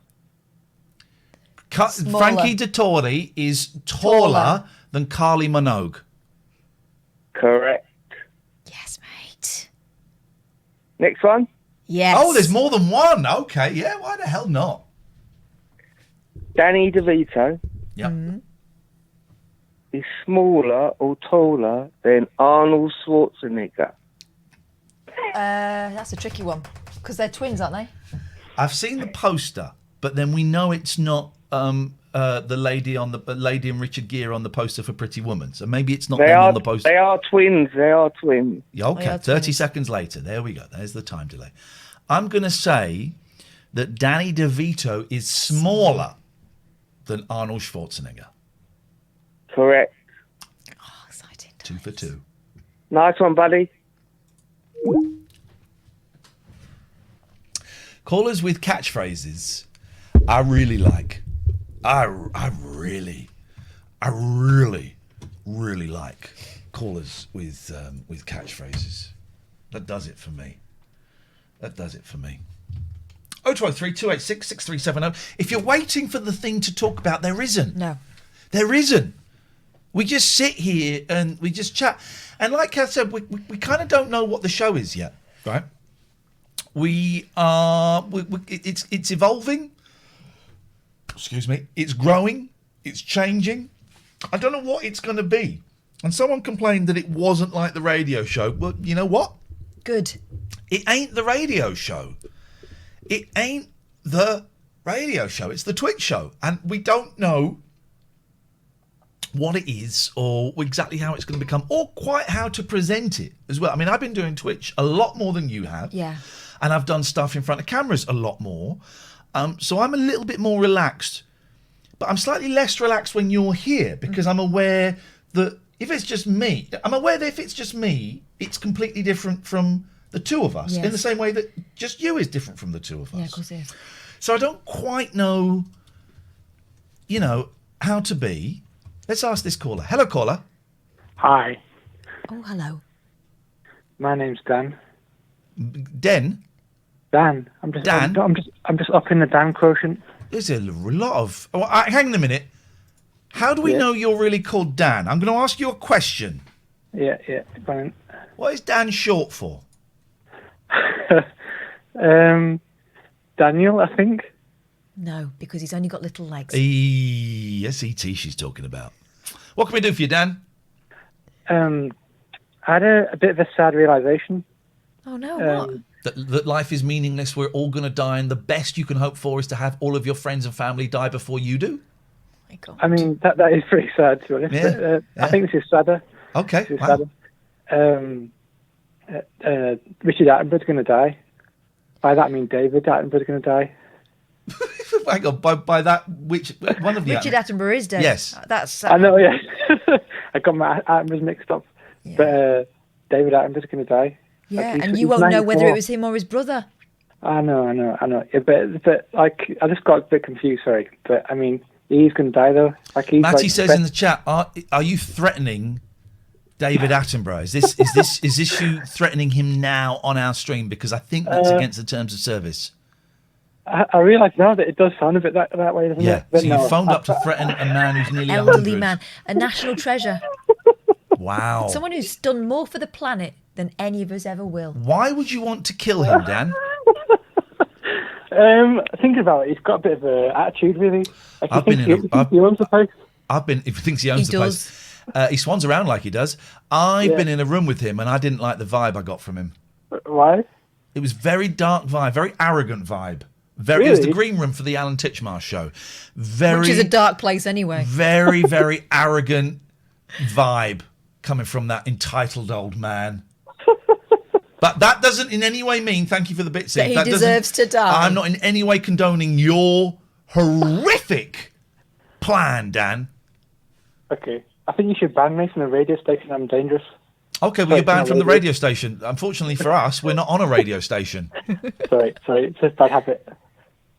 Anyway, What you've got a bad habit is killing pensioners. Or threatening them. Goodbye, Dan. How dare you? What horrible person. What disgusting person. I'm going to do a little tweet and say that we are on air. Let's do a little tweet. You got anything you want to do while we are live? Yeah, I was reading in the newspaper the other day that a couple has won a fight to name their child whatever they want to, and that what they want to name him is Lucifer. Okay. Which is actually quite a beautiful name. It just means light, doesn't it? Yes. But of course, like Adolf, it's been spoilt by one bad actor. He's probably the baddest. This is from the Mirror from ages ago. So it's not really news, it's old news, but I thought it was quite... Oh, hang on, I've got a button for that.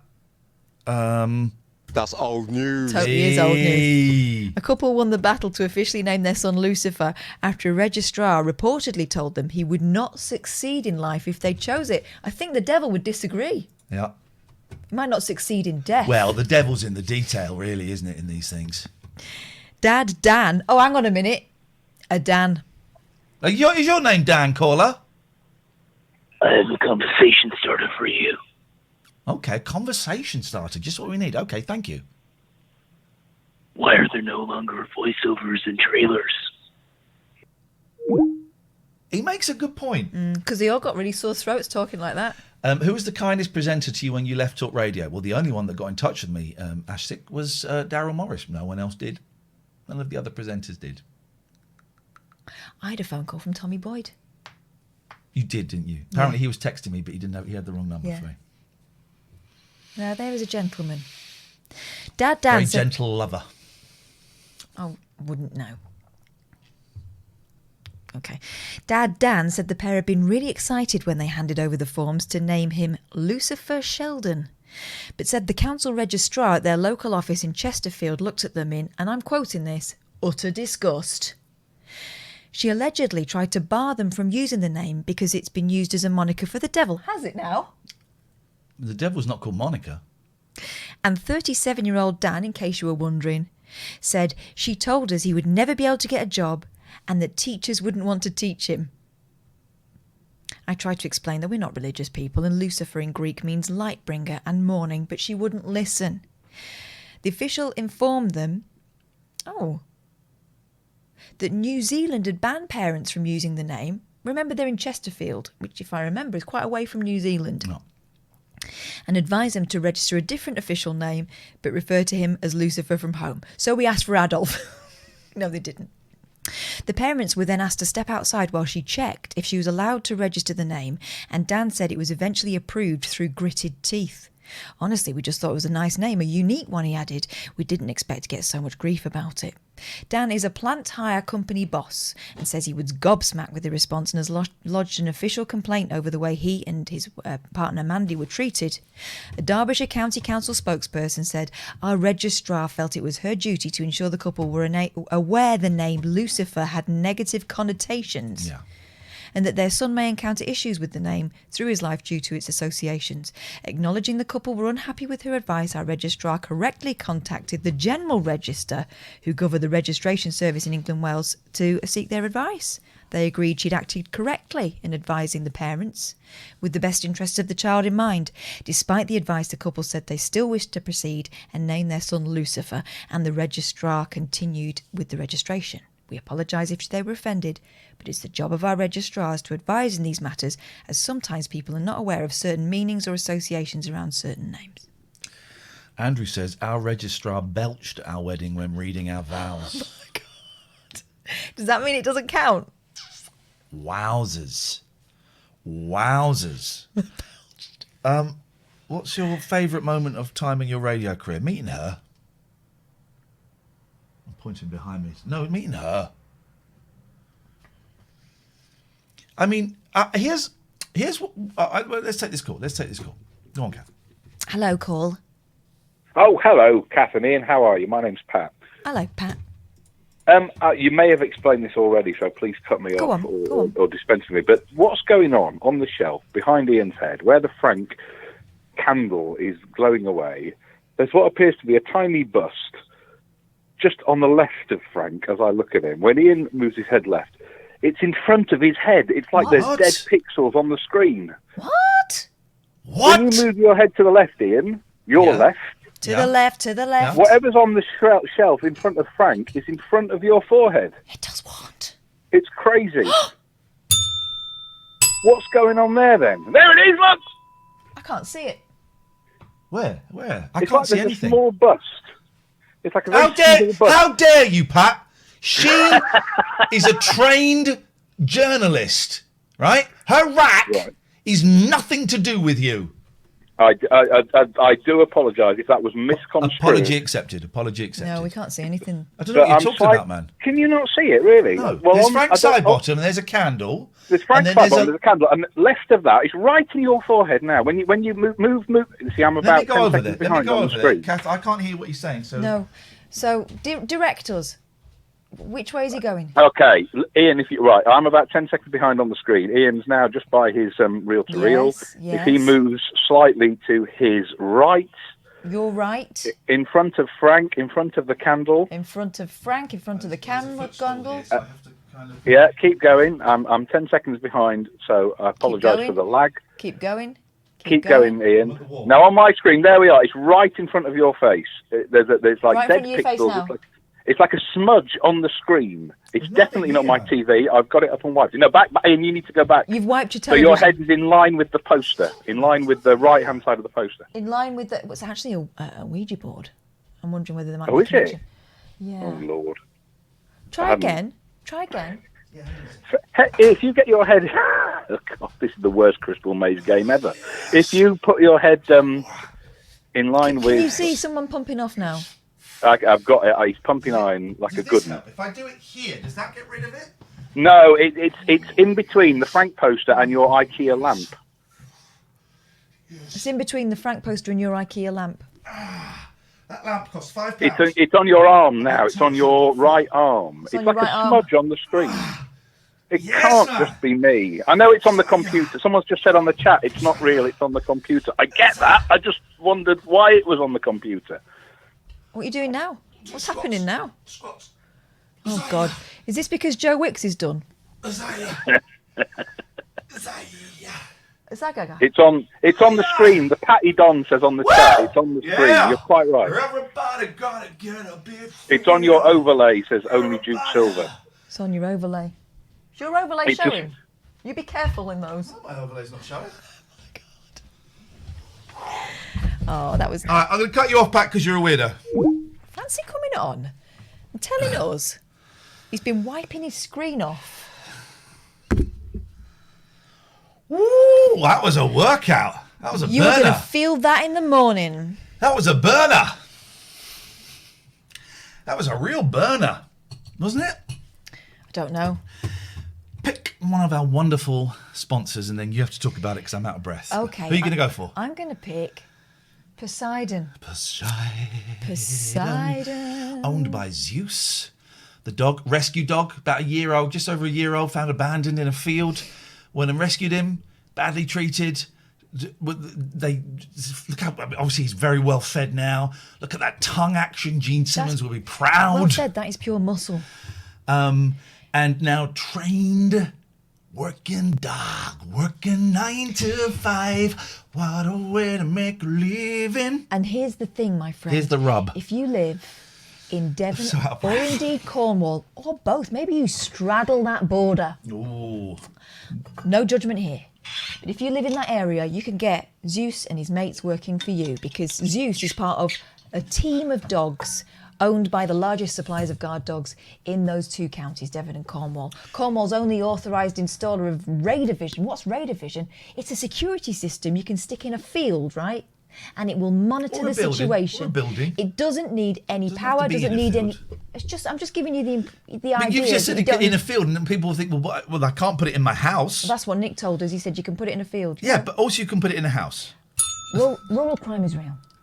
Rural crime is real. Yeah. And a lot of it happens in fields. How do you monitor it with radar vision? Doesn't need power, doesn't need the internet. It's done, I think, by magic. It's not by magic. Also, they're really keen on making the community better. And one of the things they did was they sponsored a local not-for-profit charity by sending out what they call Blues and Twos packages, a gesture of a care package to thank the police, the fire brigade and the ambulance service in their local area for everything they do. So it's with all of these companies, man, it's not just about the money. It's about making a difference to their environment and to their communities. Speaking of environment, the SommersWasteSolutions.com team. I don't know who you use for your waste disposal, but they're going to be rubbish compared to Sommers Waste Solutions. They certainly are. I think I need to have a word with Sommers, because my waste is something else. And, no matter how big or small the job you're dealing with, Sommers are your people.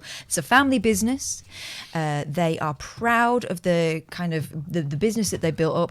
They can help you out regardless of where you are in the country, and they can handle jobs big and small, whether it's you need a skip, whether you need something bigger got rid of. They can do confidential waste, and they can do it on your site or theirs. There we go. They've sent us a load of testimonials. Let me pick one at random from One Life Leisure Centres. We've just entered our 5th year with Sommers Waste Solutions, as we have been extremely pleased with the first-class customer service and reliability in managing all aspects of waste and recycling for our chain of leisure centre sites across the UK.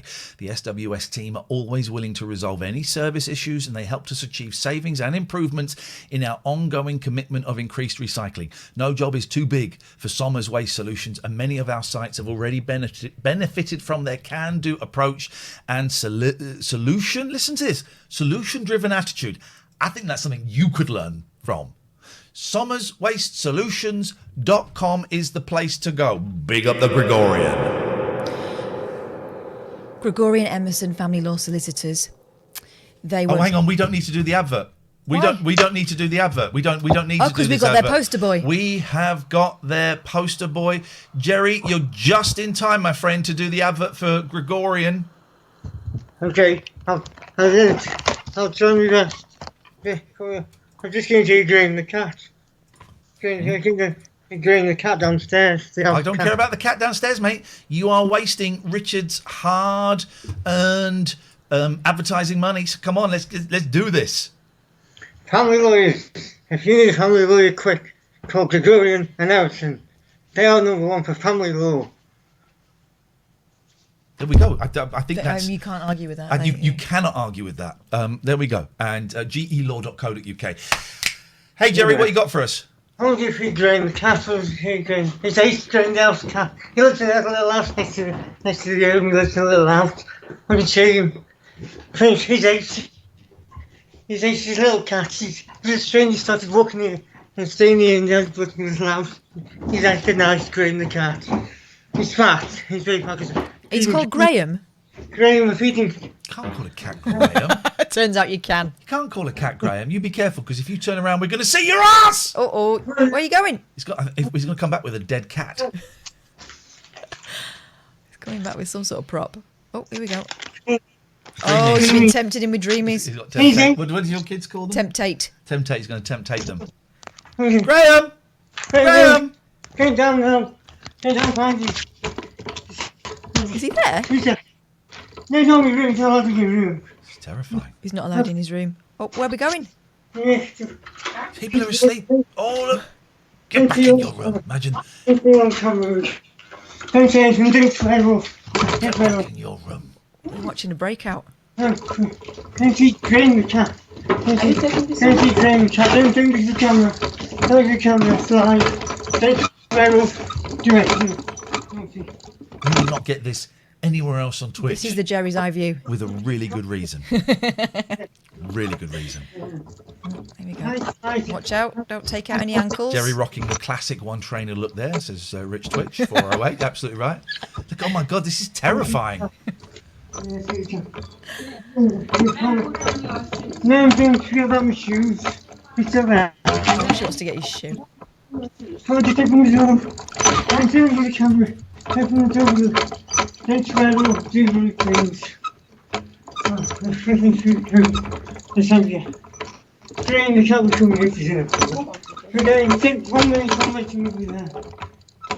Break. This is like the Blair Witch Project, but on a lower budget.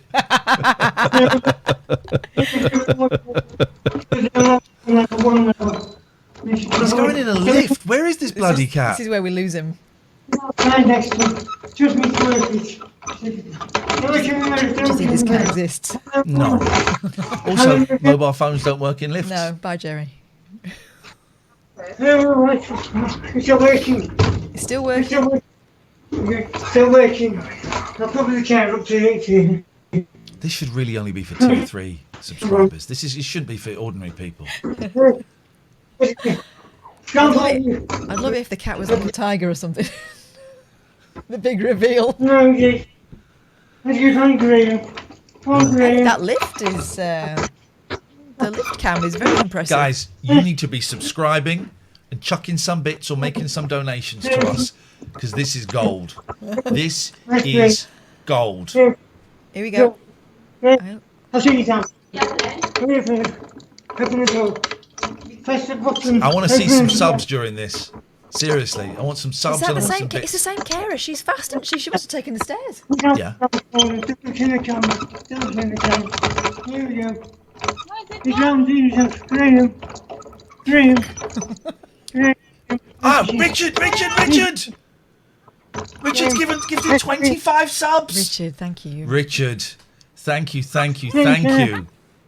Richard, for Gerry, the ultimate rainmaker. Thank you, Richard. That is appreciated. Oh, Mark says, "Can I get a refund?" Uh-oh. Where's his cat? Oh. There's a go. Graham. He's outside Graham. Graham's not there. Oh, balls. Jessie says, "Is this normal?" Oh yeah, this is what we do every night. We send a guy out with Parkinson's to look for a fictional cat. I think if everyone wishes for Graham, it might happen. Everyone I think call Graham. I think Graham lives in all our hearts.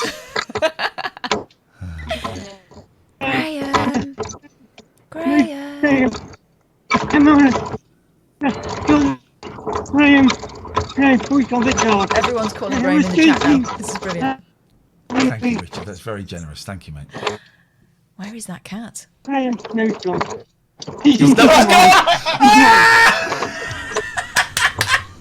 No, he's gone. Is that it? Yeah. That's how Graham's gone. That's the fine. This is now like, these are the last seconds of Gerry before he was brutally murdered by a carer. Oh, he's going back in. Who'd had enough. She's so patient. This is great. He gets a good signal in a lift, but not in a car park. Thank you, Fizz. Thank you for the sub. There's the bowls. I saw cat bowls. Why would you put cat bowls outside? That's going to get Cat rats. He's got a cat. You got rats in here, wait, it's cockroach. I don't want to see a cockroach called Graham. I want to see a cat called Graham. Graham. Nice to have trusting ladies. Lady cats. Come take them. Got Parkinson's. Treasure hunt with Anna Goliath. Yes, Papamore. Very much so. There we go. Point on him. Wow, that's a lot of dreamies. He's having good dreams tonight. Hey, bud. Graham on the shelf. He's not coming. He's not coming. We'd established that. Well, thanks for the call. Thank you. See you later. That was it. Oh, he's fallen over. No. He's fallen over. I'm back up again. All right. See Thank later. you. Bye. Bye, Gerry. Bye, Gerry. Graham. That's cats for you. Graham don't exist. How can that only have 1,064 viewers? Oh, God. Oh, dear. That was dramatic. That was almost as good as hearing you standing out in your garden shouting, "Big boy!" I do shout "Big boy" for the local Tom. Yeah, there's a stray Tom, and I call him in. Well, you named him Big Boy. He is a big boy. He is a big boy, but he won't. I can't get anywhere near him. Please, can we have a Finding Graham weekly? It says rubbish username. No. I don't want anything like that. My God. We'll see him one of these days. It'll be special. Hey, Michael. Hey, Ian. How you doing? I'm good. Was it you that sent me the link about Damon Lindelof explaining No, Lost? but I know the link you're talking about. It's a great video. Someone sent me a link. I don't click on links. Don't click on links. No. Yeah. And I've not been able to watch anything connected with Lost since it ended. And they pissed on my dreams. Yeah. Someone sent me a link, 8 minutes, 32 seconds long, about Damon Lindelof talking about, one of the writers talking about Lost. Yeah. And I watched it, most of it. What do you think? I enjoyed it. Good. I need to go back to the island. You need to go back to the island. I'm going to go back to the island. Don't go You back need to there, go man. back. You've only just over it. I'm going to go back to... For those who don't know, right, I did a podcast about Lost. And also I've got another... If you go to my website, iainlee.com, and click on the podcast section, I've got 2 streams. One is for this, the Late Night Alternative, and it's another place where all of the shows are. Another is called Ian Lee Bonus, right? And it's a stream I set up when I was going to watch old episodes of the 11 o'clock show, and was and I kind of lost steam a little bit with that and all of that. But I thought I'm going to keep that feed open to do kind of smaller niche products, more of the 11 o'clock show, maybe go through and do another Lost podcast. And I think, Michael, I'm doing it. I just need to settle down and watch an episode and record a podcast. That sounds fabulous. There is a great hour interview. I think it's like the channel called The Atlantic. I can't remember. And it's an hour kind of interview with Damon, and it's probably the best one. He goes into quite a bit of detail, and it's fascinating. It's really We good. struggled to, when I was in Hawaii, or was it LA with them? No, I think it was Hawaii.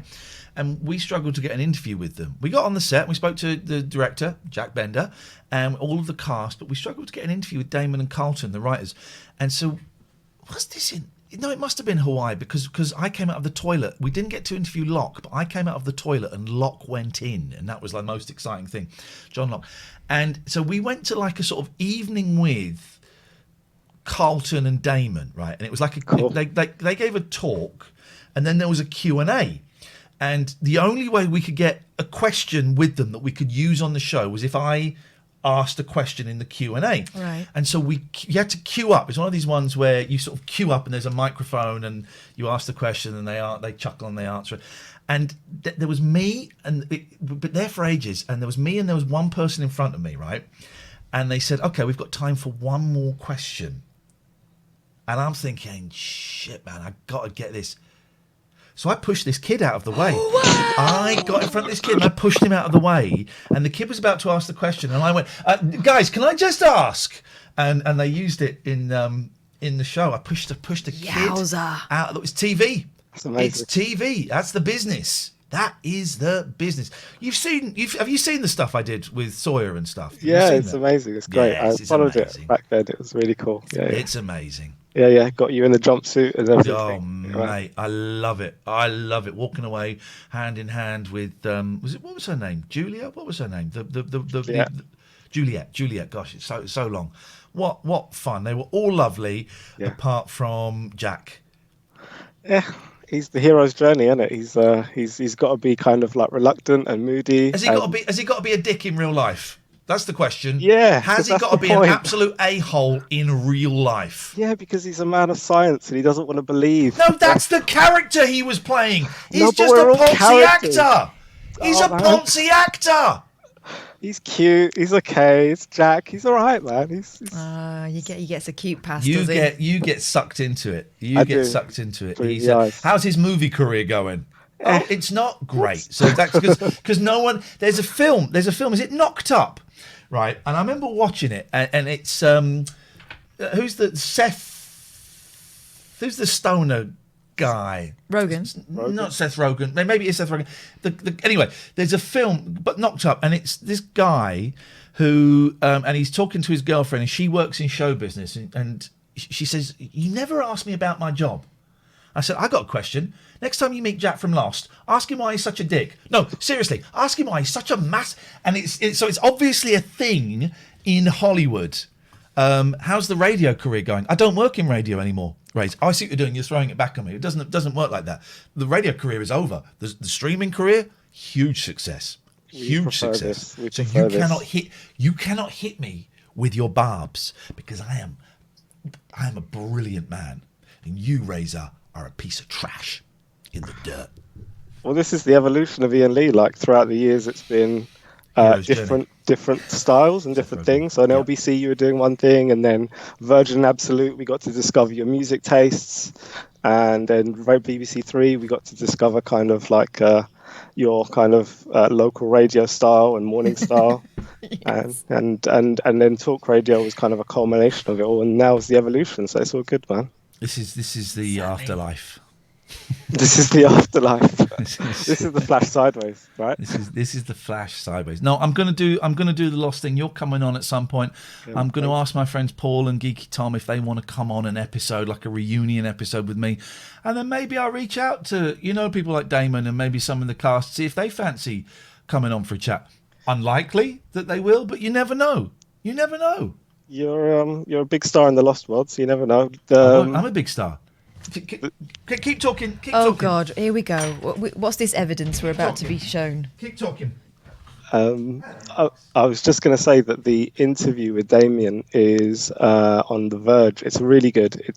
I think it came out when he was doing the Alien film, but he talks about Lost, and it's really worth it. Have you watched Lost, Kath? I started watching it, and then when I realised there was more than one series, I went, no, mate, no. I was really hooked with the first one. Then they started the second one. I went, oh, hang on. But it ends on such a great cliffhanger. How could you not want to know what's down the hatch? But then I realised what the game was, and it was kind of that era where I started to realise that these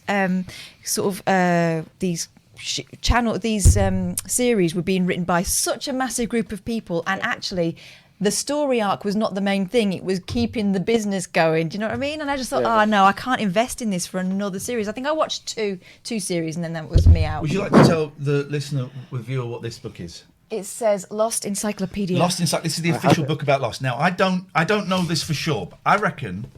You reckon you're an entry? I reckon I'm in it. Was that you? Where? Well, that's fascinating to find out. Let's find out if I'm in it. Are you not in the appendix? Oh, it's signed by all the cast. I didn't know that. That's how cool I am.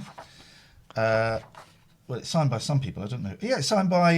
there we go. Signed by the cast. Thank you. So I'll have that. Right. Okay. You could on eBay. Okay. Let me have a look. Let me have a little look. Right. Oh God, hang on a minute. It's for encyclopedia. It's not very well indexed. Right. So I'll be alphabetical. So I'm going to look up my name. Right. Iain Lee. Oh.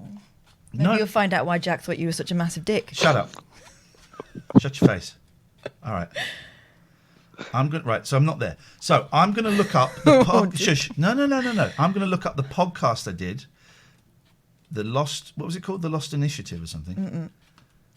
Don't please. Okay, so not in there. Okay, all right. Yeah. No. I have to be in this book.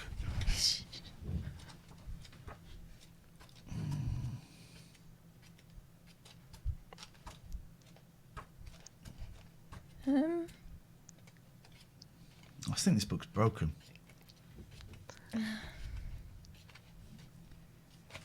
Hang on a minute, guys. Bear with me, please. Ooh.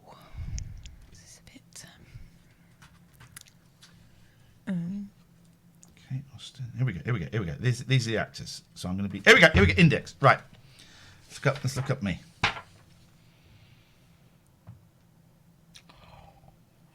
Not there.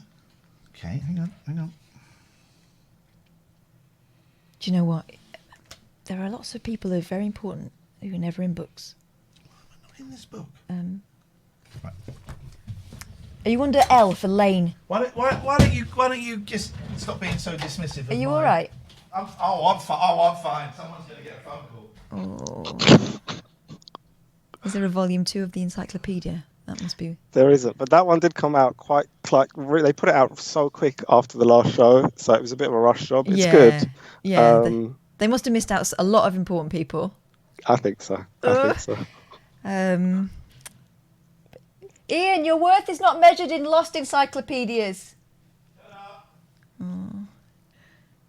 Iain, you're precious and priceless. Lost was crap anyway. Aye. It's my life. Do you want an encyclopedia? I think it might be going cheap in a minute. Actually, I'll take his if it's signed. Yeah. Oh, has he got another book? Flipping heck. Right. What's this now? Okay. I'll show you how important I am. You are important. I am important. I'm going to show you how important I am. Radio Times. It's the Evening Standard from March 2000. Have you heard the one about the 14 funny men who had their photo taken in Kentish Town? Harry Hill, Al Murray, League of Gentlemen, Jonathan Ross, Richard Blackwood, Johnny Vegas, Iain Lee. Oh, very good. Iain Lee. Let's get the close up on this. Iain Lee. Me.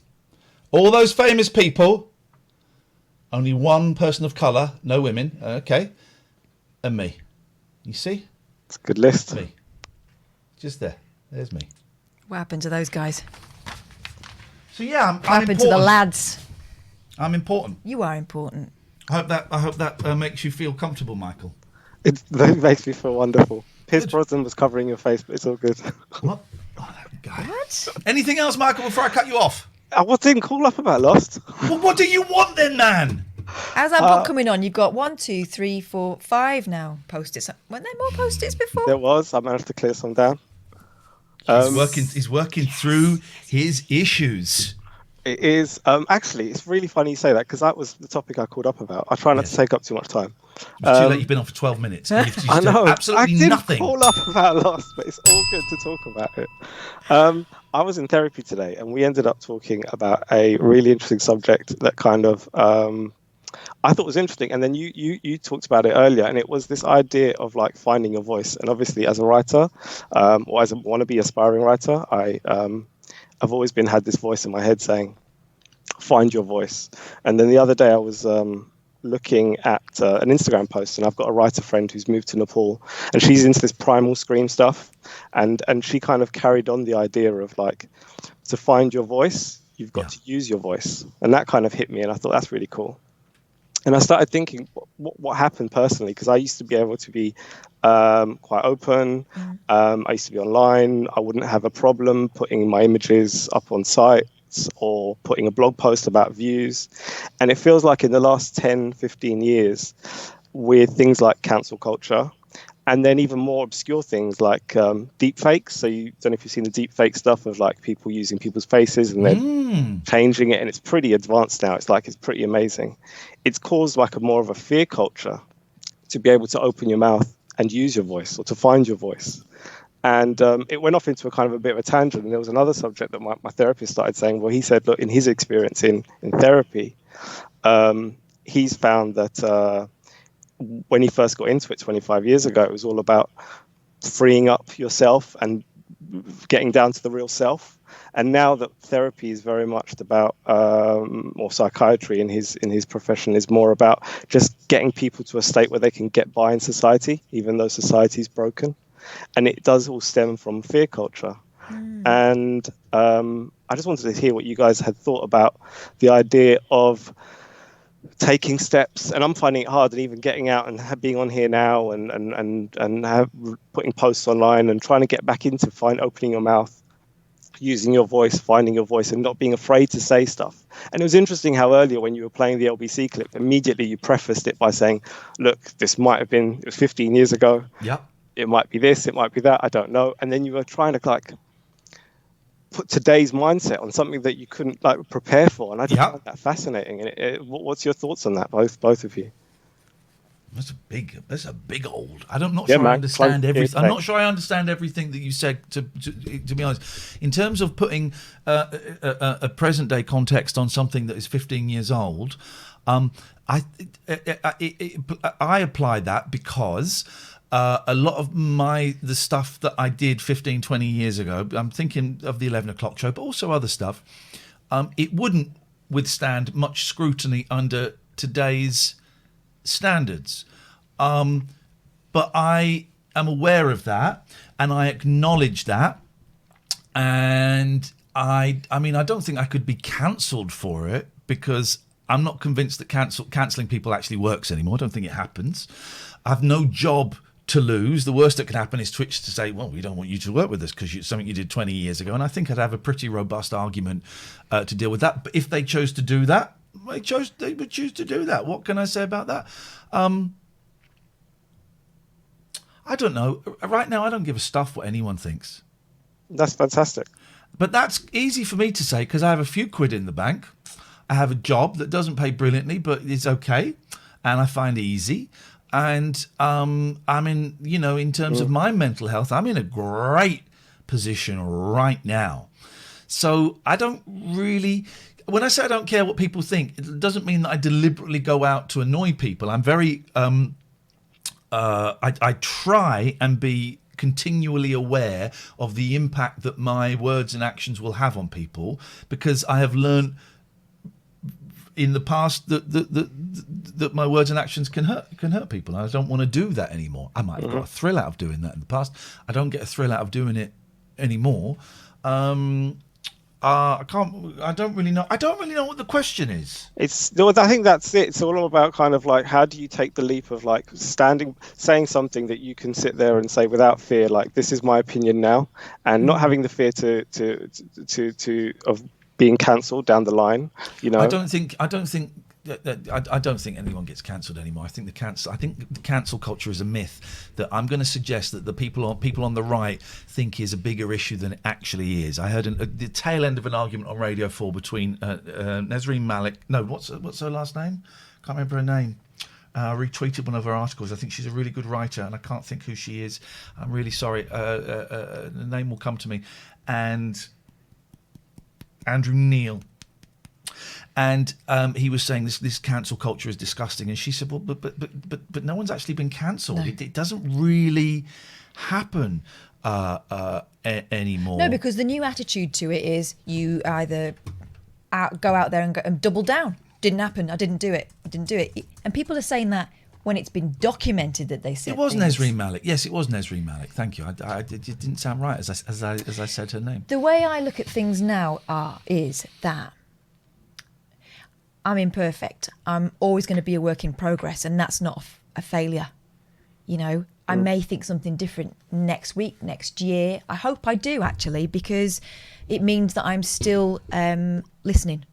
So I kind of listen back to things that I may have said, and I know that back in my 20s, I was pretty sure of what was right and what was wrong, right? But I hadn't lived it. And I hadn't met people that had lived it. And that experience has now allowed me to go, do you know what? I probably don't know everything, and that's a good thing, because it still means that life has got some mystery left. And it's good that I disagree or I'm embarrassed by something I might have said 5 or 10 years ago, because it means I don't still feel the same. Yeah. And we spoke to people all the time when we were working in radio, and you knew that you were having the same conversation with them in their 60s that you would have had with them in their 40s or their 20s, and they'd maintain that line, and they thought that that was strength. And actually, I think that that's a very suspicious way to carry on. The humility is not really there. Because they're the finished article, you know. But interesting, I didn't observe the 48-hour I saw that, Twitter silence, and I made a decision not to, partly based on the fact that some people I follow on Twitter were still tweeting, and I wasn't sure. And then I thought, okay, well, they're tweeting, so I will. Then Catherine and I had the conversation about it, and it percolated in my mind, as these things often do. And in bed, I thought, okay, no, I will follow it. I tweeted, I'm late, but 31 hours, I'll follow this, because I totally agree with the sentiment. And I did that partly because we'd had a conversation and I considered it more. If I'm honest, part of it, a significantly smaller part, was I was concerned what people would think about me if I didn't. A smaller part. The bigger part was, actually, I want to do this. The smaller part was, well, how will this look if I don't?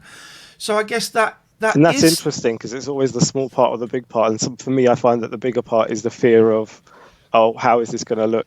So I would like to reduce that. And that's interesting that you said that. I spoke to someone really wise a while back, and he said something to me that I keep in mind. And it's, you're not the only sideshow in town. So while this thing is massive in your mind and everyone's going to be talking about you and what will they think of you, and there'll be something else. There'll be something else along next. So do you know what? If your cock up, that's what it is, allow someone to feel that they arrange their thoughts and disagree with you and feel better about themselves for 10 minutes, oh, well, good. And that's how ideas come about, and people question things, and that's the interesting thing. And I think there's a bit of a fear that you can't say things anymore, and that will get to a point where suddenly you can't have a discourse about important subjects, and you can't discover new things. But all the successful people in all their fields say, if you kind of gone back and done it differently, I would have just taken the chances. I would have just got on with it and not been so worried about how I would have looked in X, Y, and Z. And that's the thing that I want to achieve, or get into a place where I'm more comfortable owning the words that I say or things that I say. And if I'm wrong, having the humility to say, I've learned, Oh, that's the easy part, is going. The one of the things I learned, and I kind of really honed it when I was working with Catherine at Three Counties, is saying to someone, "I'm really sorry," like I did with this question. "I'm really sorry. I don't understand what you mean. I don't know what that means." And I find, and the first few times I did it, I felt dumb.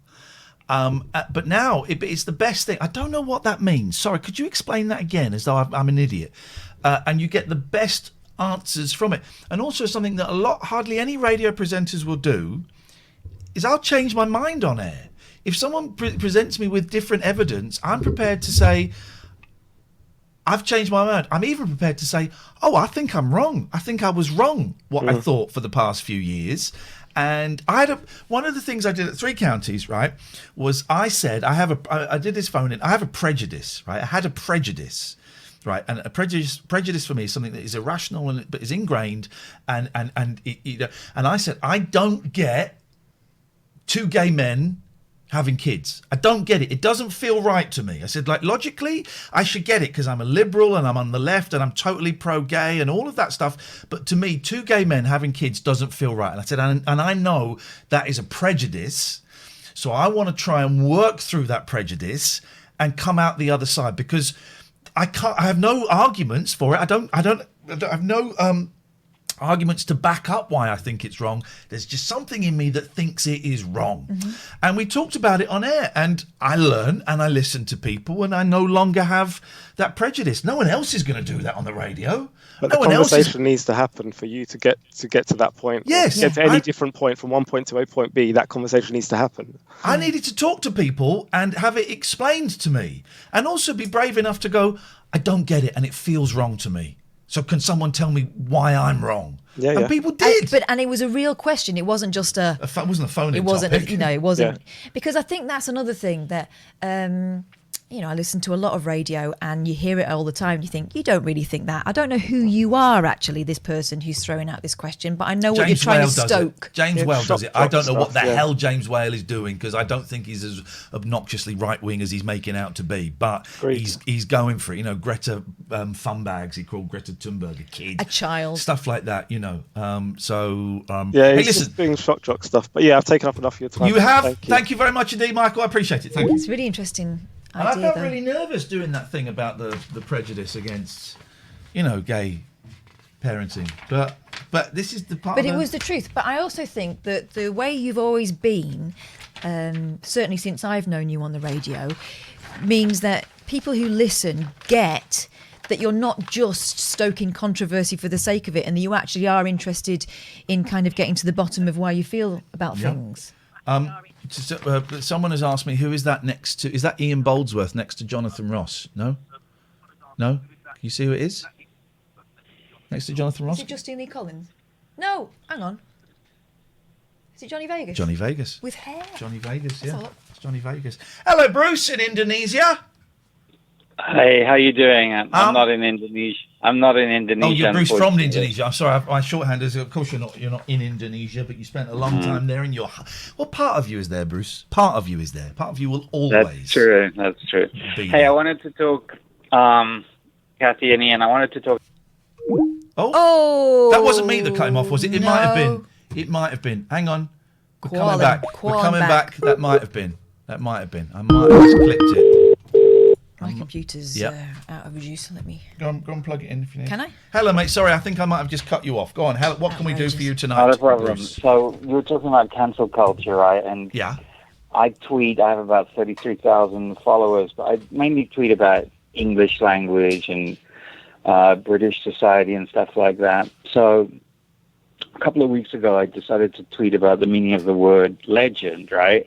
Because it was being bandied about for this culinary expert, and I just talked about how the word legend was, if you overuse it, you lose the meaning of it, and it becomes, you degrade the meaning of the word legend, right? Genius is an overused word. Yeah, like genius, right? Everybody's an Einstein, everybody's the brains of Britain kind of thing. Anyway, but that led to this kind of reaction, right, which was because I'd spoken about this culinary expert who I know and I've interviewed because I mentioned it in reference to him.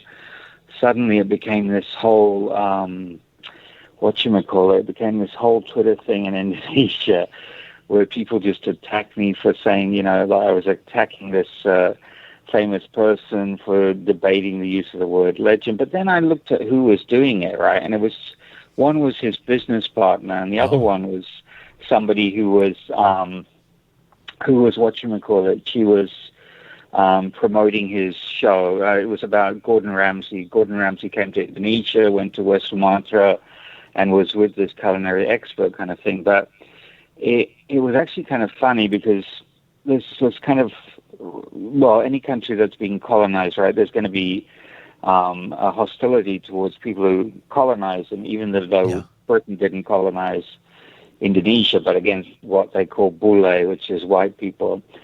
So it all came out, right? And I lost followers. I lost about 600 followers and stuff like that. It became almost funny to me, right?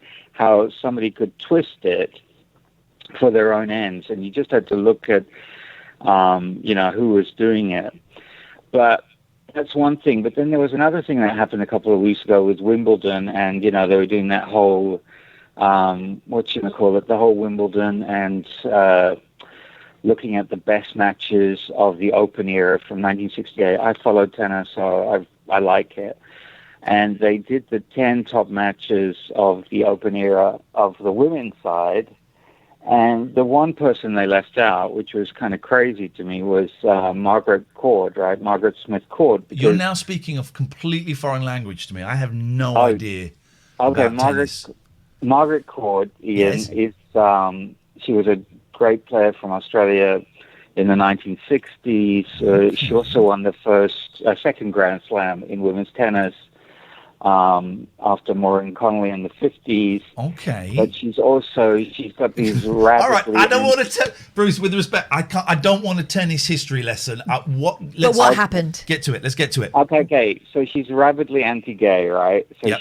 she has a priest... She's a whatever. It's not a priest, but whatever. Yeah. The female equivalent of a priest she set up her own church, right? In Yes. Australia. Yes. She's very anti-gay and all this, right? Yeah.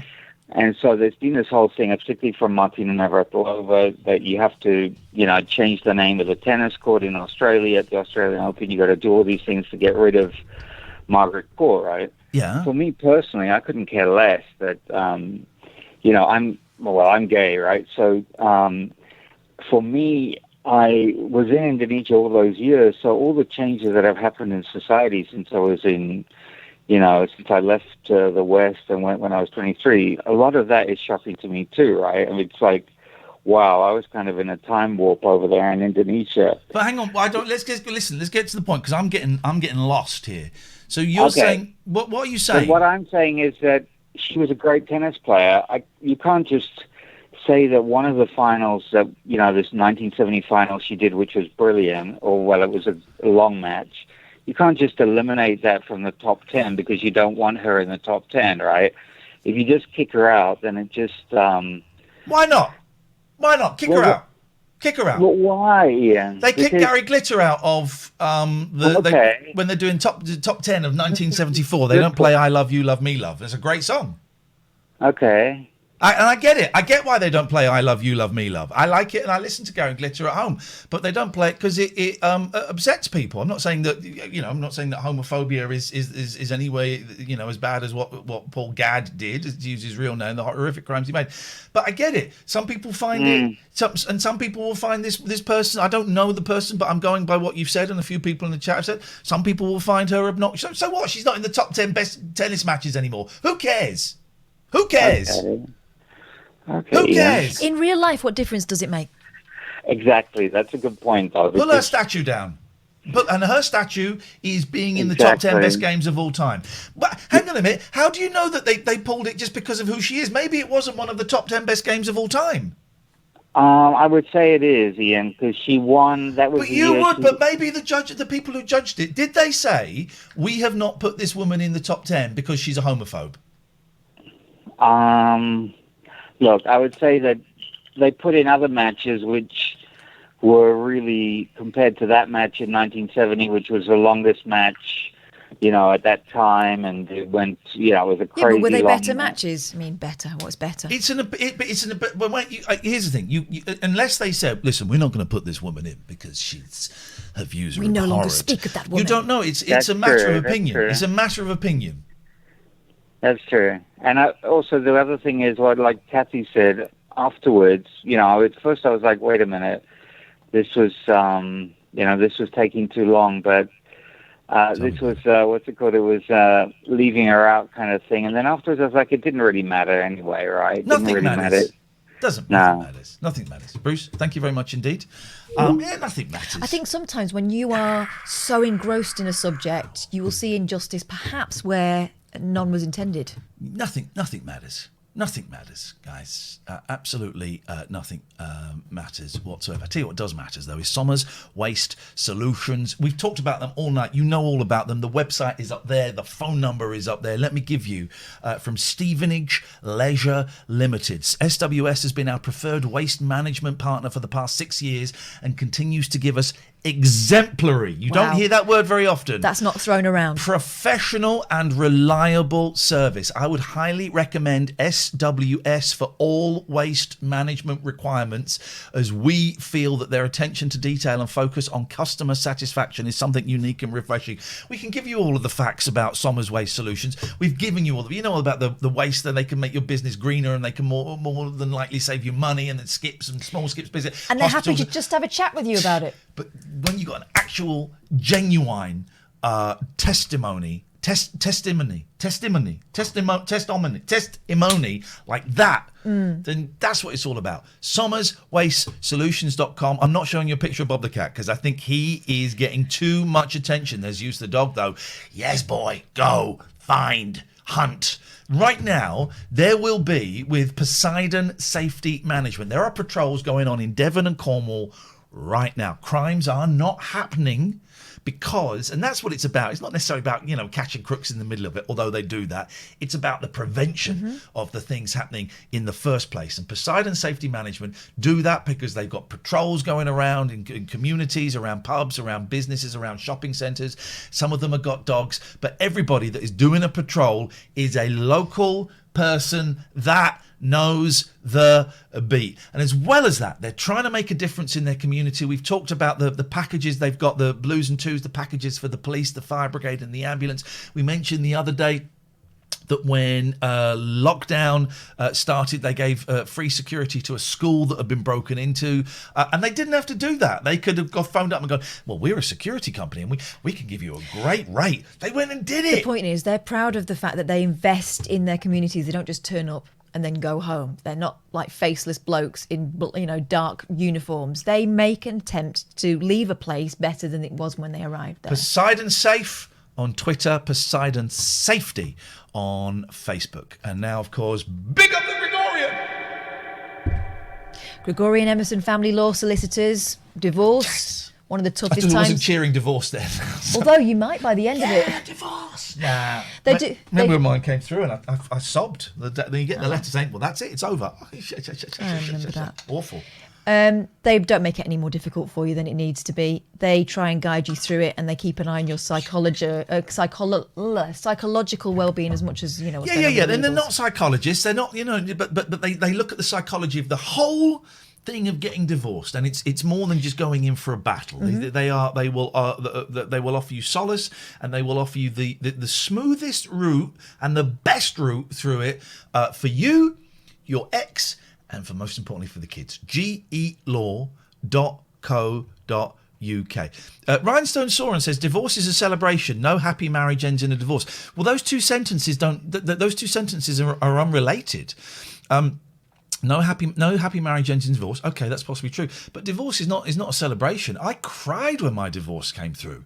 So no, you're wrong. It may have been a celebration for you, but I think to use that blanket term on all divorces, I think is really dumb. It's a really dumb thing to say. No, of course not. Of course not. Hi, Ian. We've had a tip-off that Graham is back at his residence. I'm on the case, says Gerry from Stoke. Oh, my God. Who's going to be another Oh, my God. Don't. Gregorian Emerson, if you fancy just giving a ring to talk things through, that's absolutely fine. They will not stir stuff up. Rhinestone says, why did you cry, Ian? Well, because I'm a human being and I've got feelings. And to me, I was sad because I missed, guess what? At the beginning of my marriage, I was happy. And I regretted the pain that had been caused. I cried for loads of reasons. I mean, what a dumb question. Why did you cry? What a dumb question. People grieve. Yeah, because it's not all binary, guys. It's not all binary. Hello there, who's that? Magnificent view. Oh, it's James Bond. What a crybaby, says Fartgoon. Fartgoon, not your real name, I would suggest. Why not? I tell you what, you're going to have a little cry because you're banned.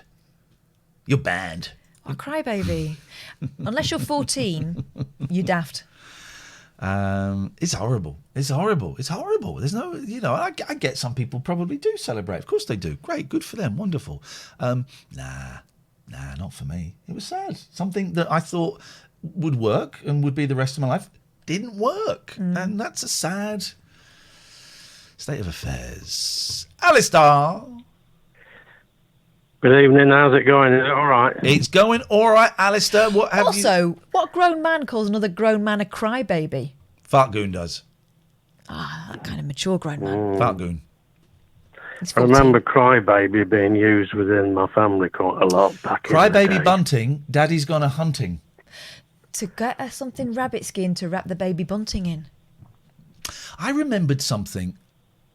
I think I may have told you this before. I'm not going to say it now. It's not Crybaby Bunting, it's Bye Baby Bunting. I remember something horrific. Oh, God. That we used to say as kids. Really, really racist. Really, really racist at the age... I remember saying it in primary school, the age of 7. What? Really, really racist. It was a chant. I'm going to share... I'll share it, but I won't say it. Well, but if I don't say it, then how do I... I'm worried if it doesn't have any... oh, gosh.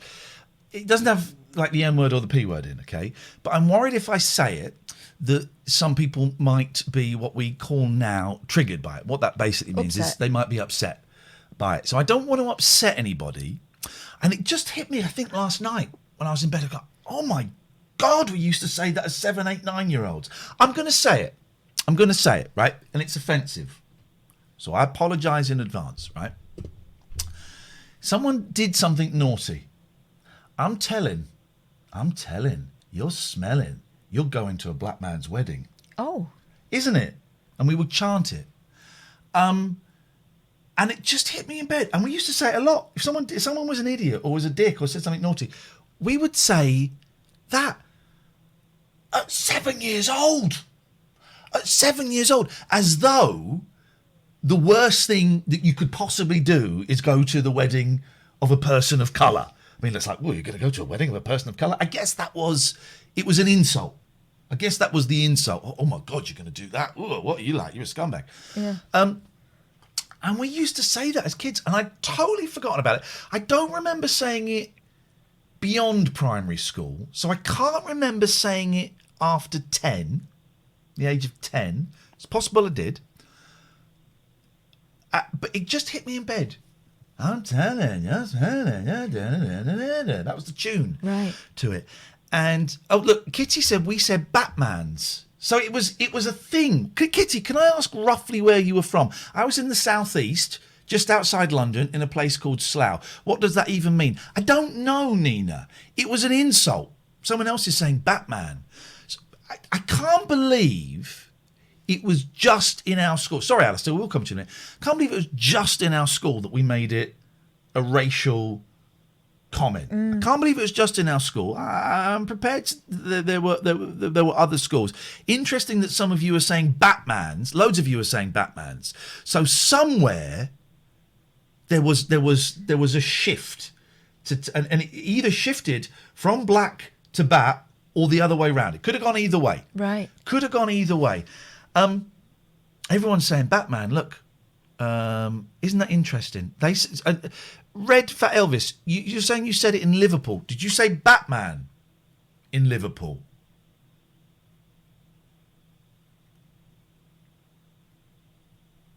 Just seeing Redman's comes back. 46. I've never heard this at all. No, I haven't either. You protest too much. I haven't heard it. Batman's wedding would be awful. Yes, you're correct.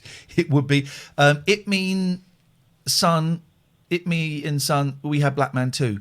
I'm going to stop saying that because I don't want to, but isn't that interesting? Where were you, son? Whereabouts were you? Granny's wedding, says Rhinestone in Scotland. And it just hit me. I'd forgotten all about this. And maybe I remembered it over the weekend. Maybe you just misheard it. Don't be a dick. We were all saying it. And I can't remember why it popped into my head, but East London, 20 odd years ago. Well, this is 40 years ago we're talking about. And not that in any way, but also I was a 7-year-old kid. So I'm not in any way feeling guilty about it. There's a slight bit of guilt, but I was a 7-year-old kid. No, you just sort of wonder where that came from. I really wonder where that came from. And an adult must have heard that. An adult must have heard that. And at no point can I remember an adult saying, whoa, what is this? No, I don't remember getting told off for it at all.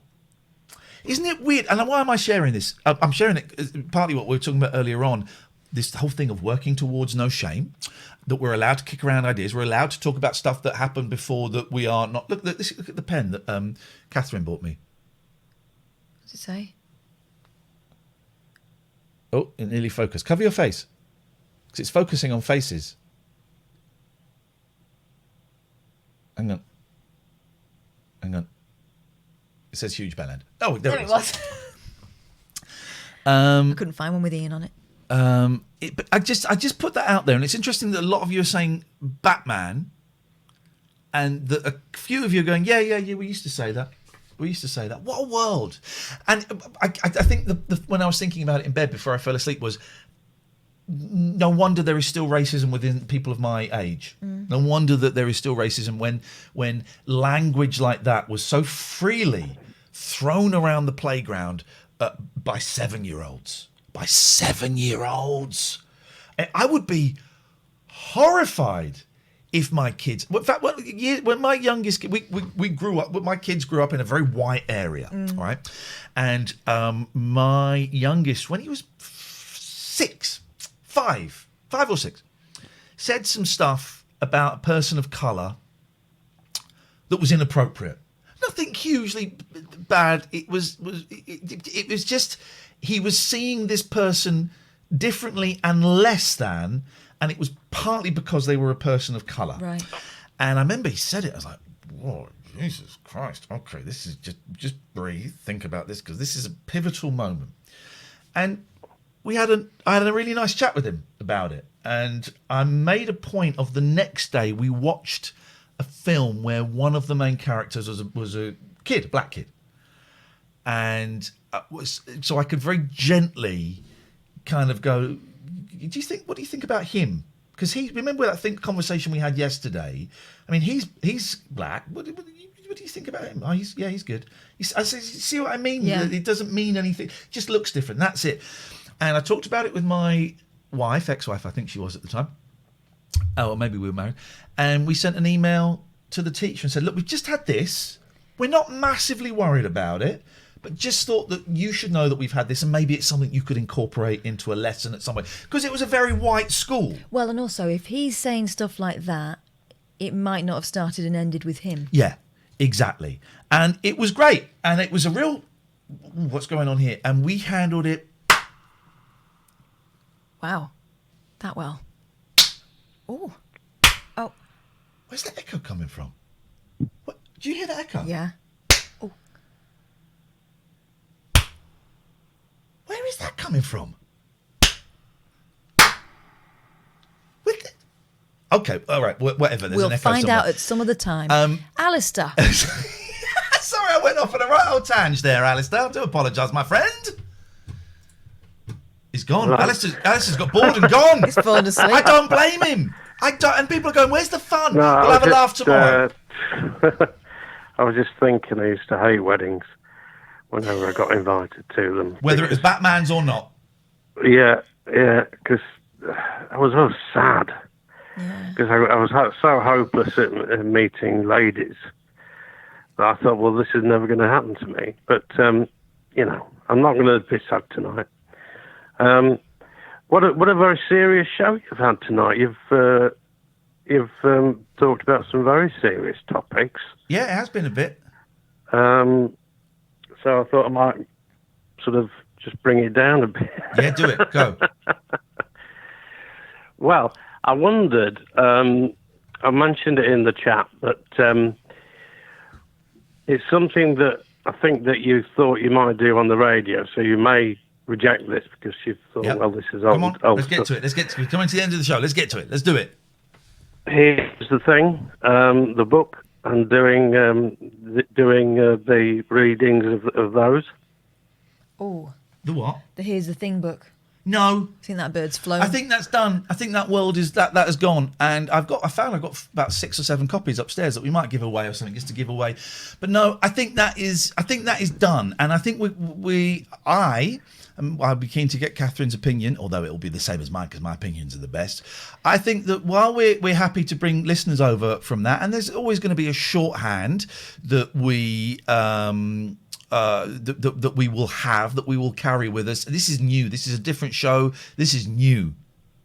Okay. Yeah, well, I understand that. Yeah. I just the thing that prompted it.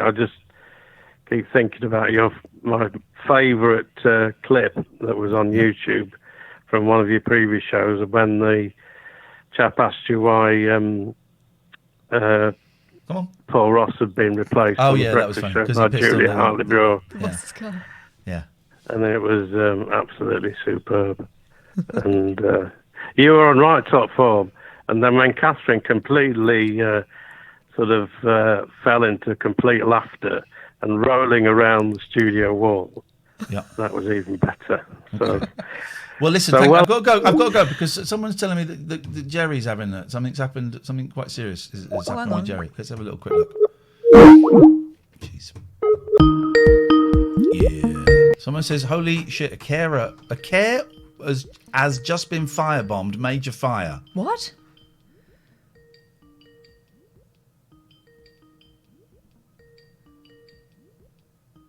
By the way, if this is a joke, that's a bannable offence. It's a bannable offence.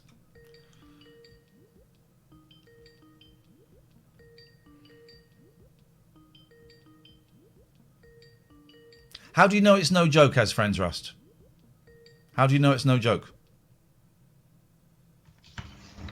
Gerry, what's happened? Okay. I can't hear you. I'm fine. Gerry? Can you hear me? Yeah, I can hear you now. What's going on? Hello? Gerry! There's a camera. Don't worry about the camera. We'll worry about the camera. What's going on? Petrol station across the road. There's an explosion.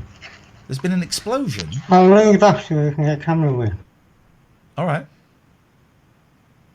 Are you safe? Yeah. Okay.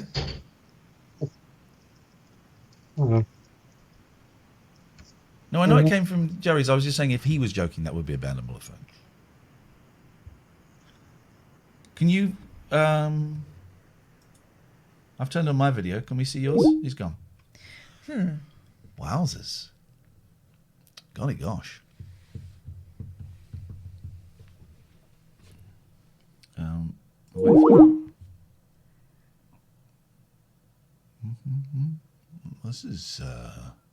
This is something, isn't it? Our reporter. Petrol station across the road, apparently. Okay. I'm just reluctant to believe the stuff in chat. I want to hear exactly what was going on. I don't want any guessing work. Mm-hmm. The cat really didn't like the Dreamies. Okay, come on. Come on now. Come on now. This is serious.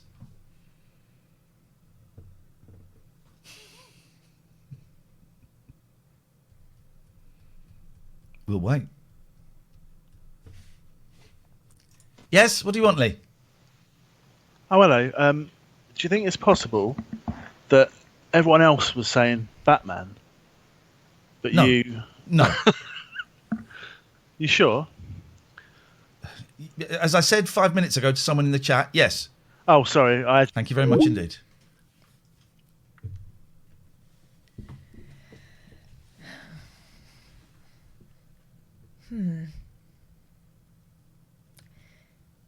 We wait and see what's going on. If Gerry, I don't think Gerry is trolling us. If he is, he's getting us a month-long ban because that's an outrageous troll. But I don't think he is.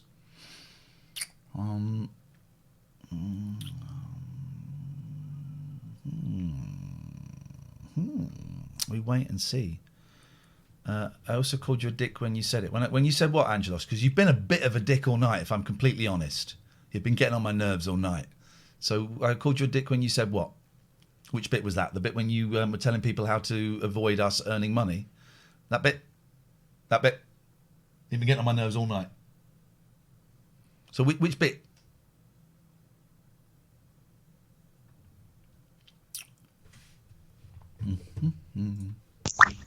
Hey, man. Gerry.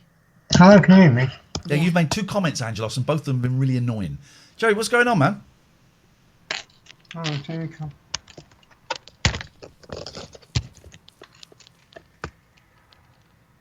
Oh, yeah. Yeah, emergency services. Okay, but so what happened? You're saying you said in the chat a carer's car was firebombed. No. I don't know. No, there's something, a vehicle across the road. It just seems an explosion. Okay, a petrol station. Okay. So what was it, a vehicle or a petrol station? I don't know. It sounds major fire. And how do you know it was firebombed? Because it's something... It's a big explosion. Yeah, okay, so there's an explosion.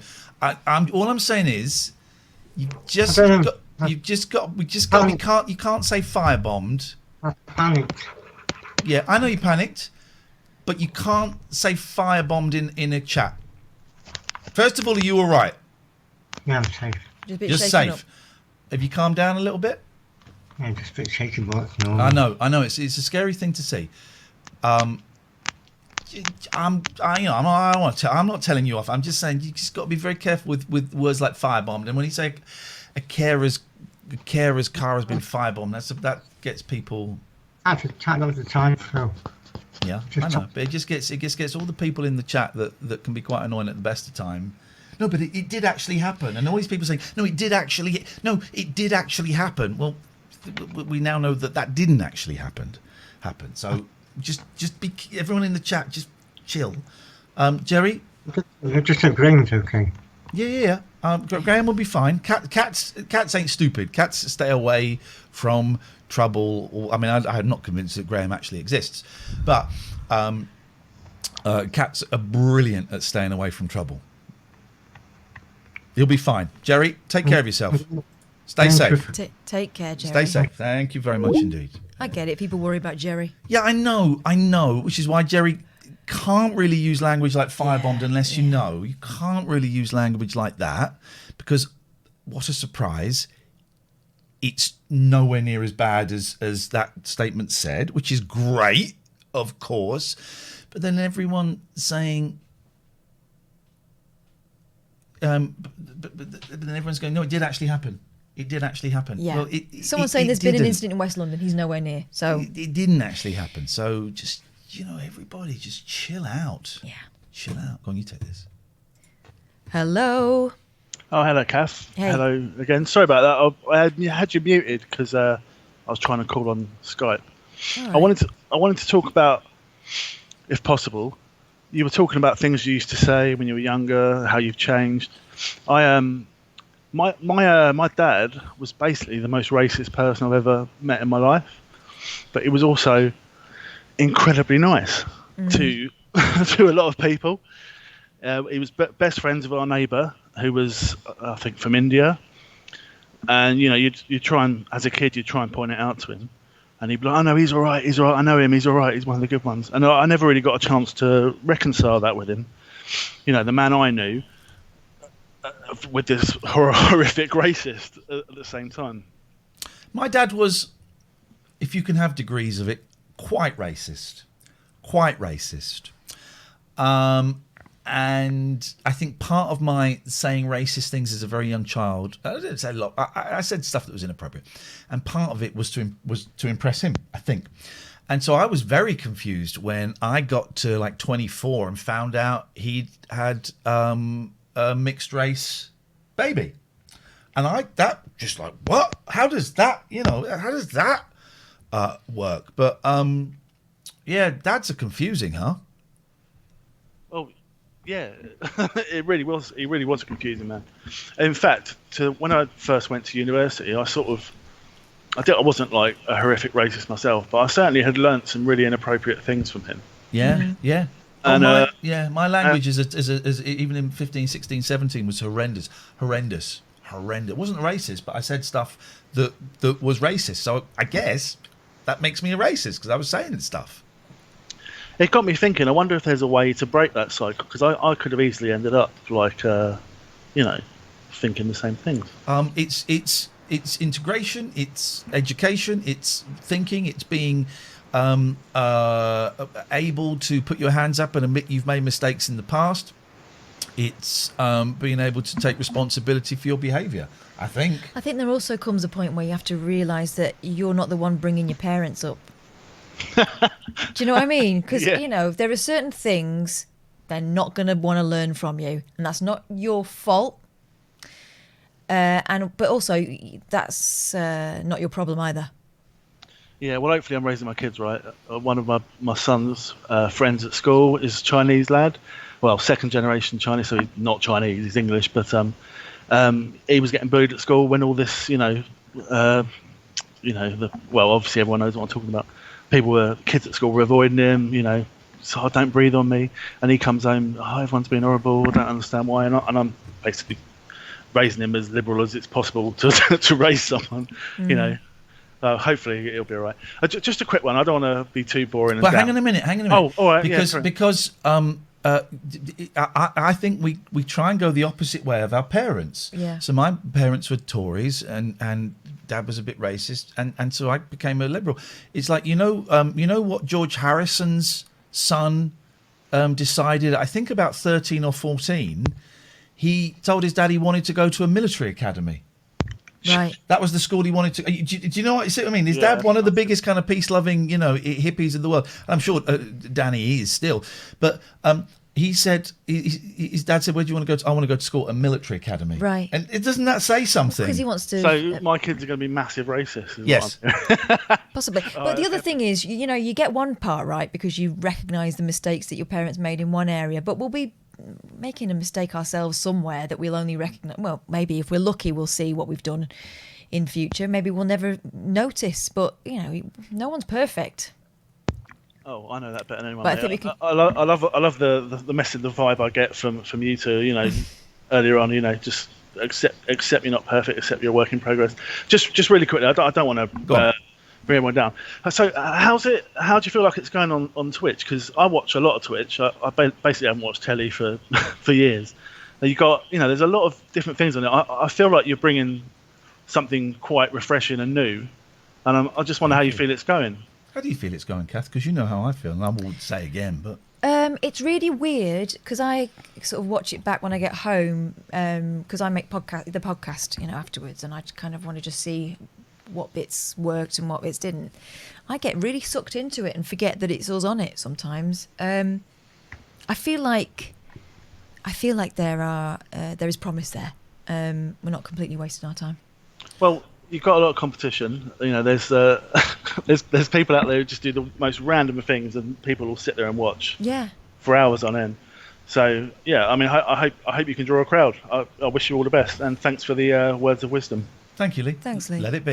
Let it be. Someone's asked, why isn't show 6 up online? Because we have to wait 48 hours before we're allowed to put the videos up online. But if I just click that button there, don't tell Jeff Bezos, and that button there, show 6 is now available to watch on YouTube, and also the interview as a separate piece with Keith and the girl is available to watch on YouTube as well. Let me just check the comments, see if any of the white supremacists. Nope, nothing from those guys. So show 6 is up, the full show. Or if you just want to watch the Keith and the girl bit, that is up. Late Night Alternative versus Keith and the girl is up. Show 7 with Stephen Page will go up at the same time tomorrow. And then this one, show 8. Matty, are you all right to cut that bit out? I don't mind doing it. If you can't, I tend to stay up for a little bit afterwards. You want to see the red bag behind us? You can see the red bag. This is the red bag, the TLNA bag. And you can get this at tlna.co.uk. And to keep this bag upright, what have I got in here? I've got one book about the monkeys. It's a hardcover book about the monkeys to keep it upright. You don't get these when you order it. And I got... there's another book. You can put your own books in there. That's the joy of these bags. Yeah. So there. There we go. We've done all the... Is that a spider or a fly or what? It's a mozzie. Well, be careful because we've seen... It's dead. Okay, well, too late to be careful. It's too late, baby, now it's too late. Sorry you're not happy with the new venture in. Oh, I'm not saying I'm not happy. I didn't say what my opinion was, and there's no reason for me to say my opinion this evening, so we'll... Here's the thing, neither of us will ever be satisfied, and that's the point.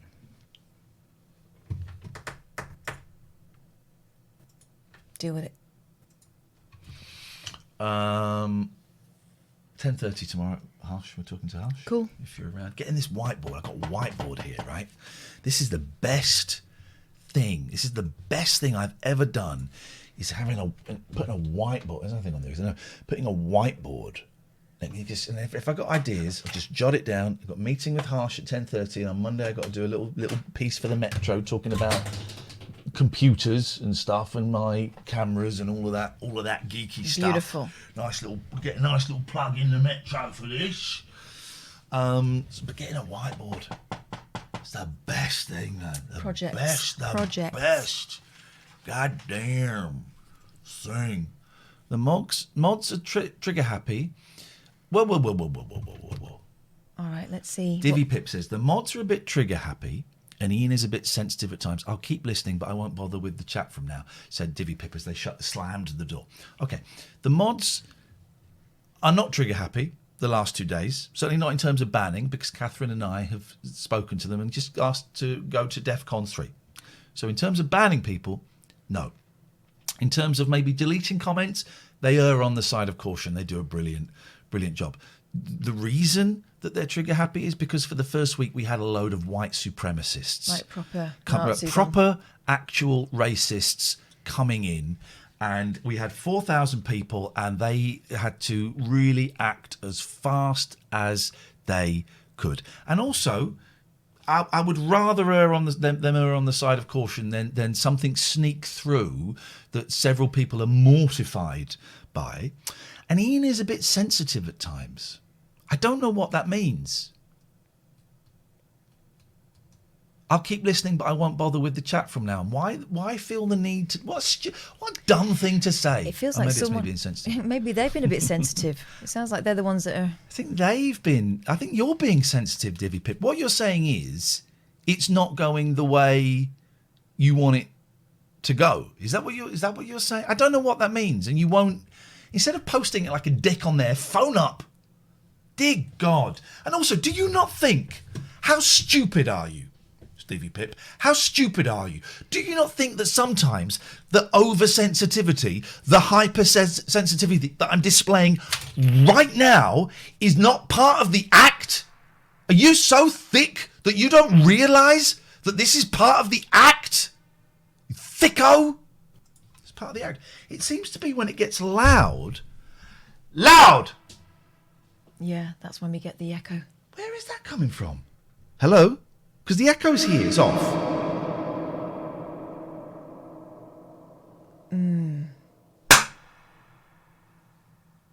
Hello? Oh, that was a strange effect. Hello?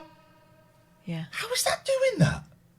Something must be leaking. There's a gate somewhere. Someone's left a gate open. Yeah, portal. You can hear it, right? Test this shit out in your own time, mate, says Eddie Dangerous. No. No. No. I tell you what, Eddie, you let us know when your show's on, right? And we'll watch your show. During our show, we'll do what we want. We'll do what we want. Shows a disregard for your audience. Really? It doesn't. That sounds familiar, that kind of talk, doesn't it? It's not. Is that Gorn? No, because that's a sub. Gaunty wouldn't sub. Eddie, no. Eddie, I don't want to embarrass you or anything. No, Spider, don't delete that. Don't delete that. But don't delete that. We've been doing this for quite a long time, and the whole point is that there is no curtain. Yeah. You just look unprofessional. We are unprofessional. Jesus Christ, finally. Eddie Dangerous is getting it. If you want professional... Yes, we are unprofessional. The other day, I was under the table trying to stop a buzz. Yeah. We are unprofessional. This is what the show is. The show is us. It's two idiots. Well, get professional, dude. Maybe you won't have to jack in your career. I don't have to jack in my career. I'm choosing to change career whilst continuing this career to fund the change in the career. No, I will not get professional. Why don't you get less of an arsehole? Are you all right, Eddie? Because you're like watching something that's obviously upsetting you. Why does it upset you so much, Eddie? Or are you already upset about something else? Why didn't Daddy love you? 1,000 viewers. Maybe take it a bit more serious, mate, and power up. Oh, jealous. Let's go to Eddie Dangerous's channel. Where's Eddie Dangerous? Hang on. Oh, come here. Account created 27th of March 2020. What's your channel, Eds? Let's go and have a little look. Eddie Dangerous is offline. Okay. If only. Okay. You haven't done anything, mate. You haven't done anything. You haven't done. Eddie, listen. This is what listen. We're very happy with it. This is what the station is. The station. This is what the raid Eddie. I'm so tempted to raid Eddie and see what Eddie's doing. So tempted to raid Eddie. Eddie, listen, mate. Thank you for the. Hang on a second. Stay there. Oh yeah, we've got something to show you.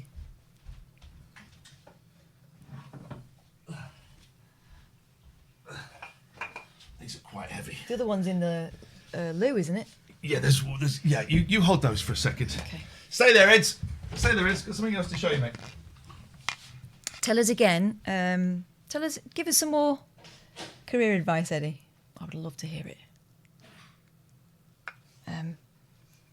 That's from this year. That's Eddie.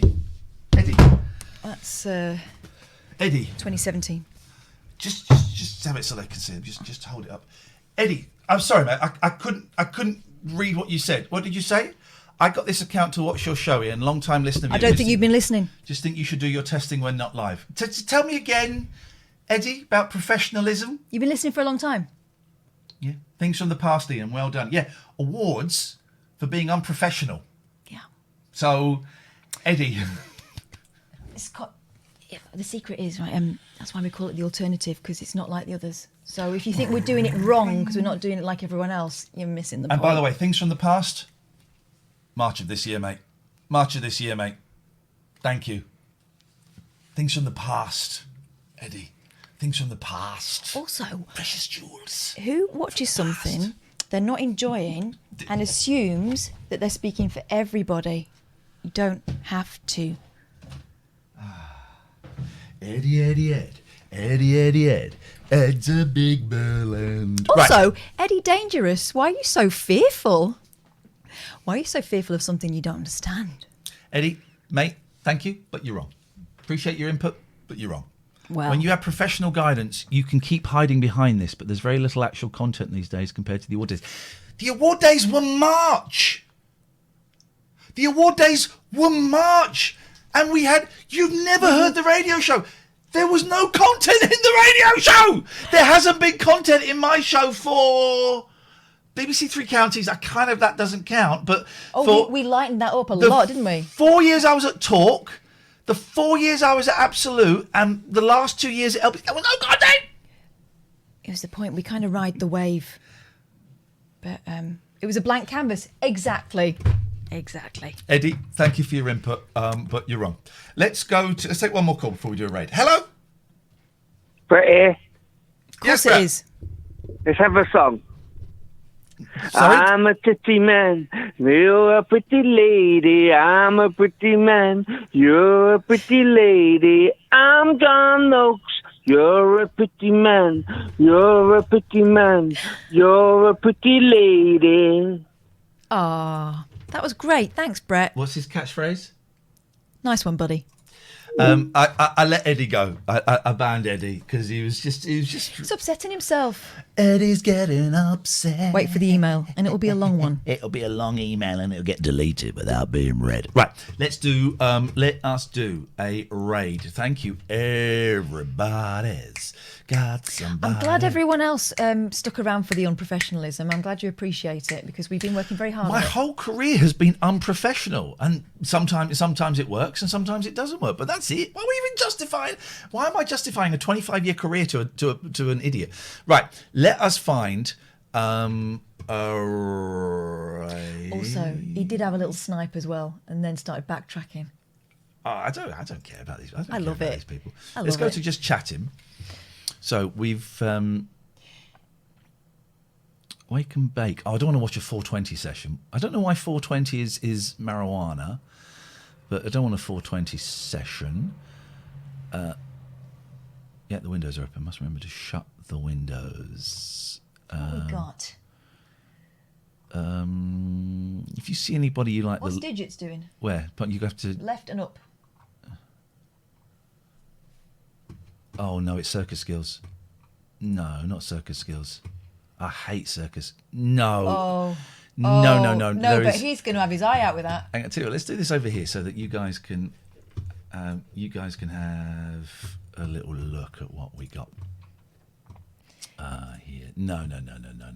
We're not doing Circus Skills. We're not doing this. By the way, don't go and spoil the raid, okay? 'Cause if you do, that is not good.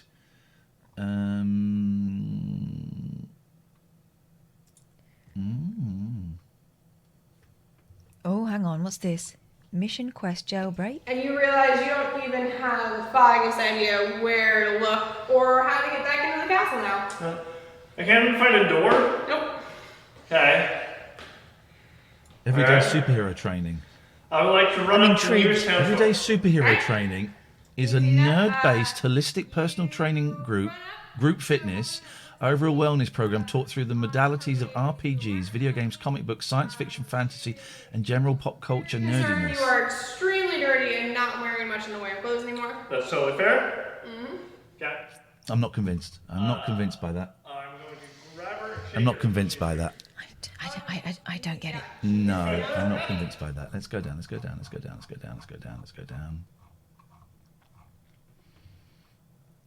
Confused screaming.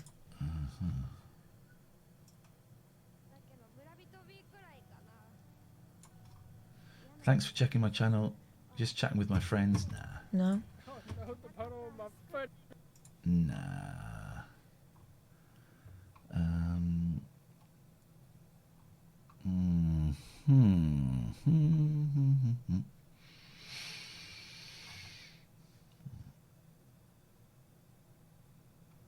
That's a rerun. Closed but still vibing.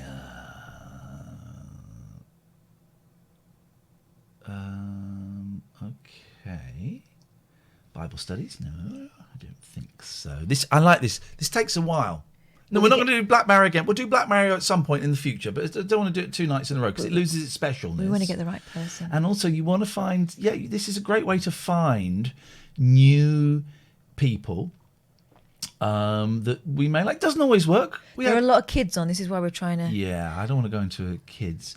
Doesn't always work. Sometimes are better than others. Thank you, Wolf99AD, for the sub. Appreciate that. It's very kind.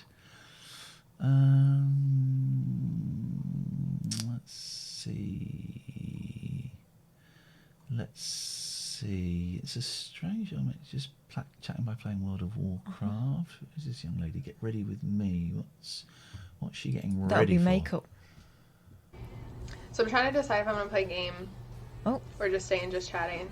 We're going to go and chat. We found you. Guys, don't forget to check out the YouTube, the podcast, all of our bits and pieces. Right. When we go in here, please. Be nice. Don't be a dick. Be nice. This is going to be a lovely, lovely surprise for her. We're back every night at 9 o'clock. Don't wait for the... notification, because it may not come. How does the raid work, Jack? Watch. We will see you later. Let's go and be nice with our Katie. Ta-ta.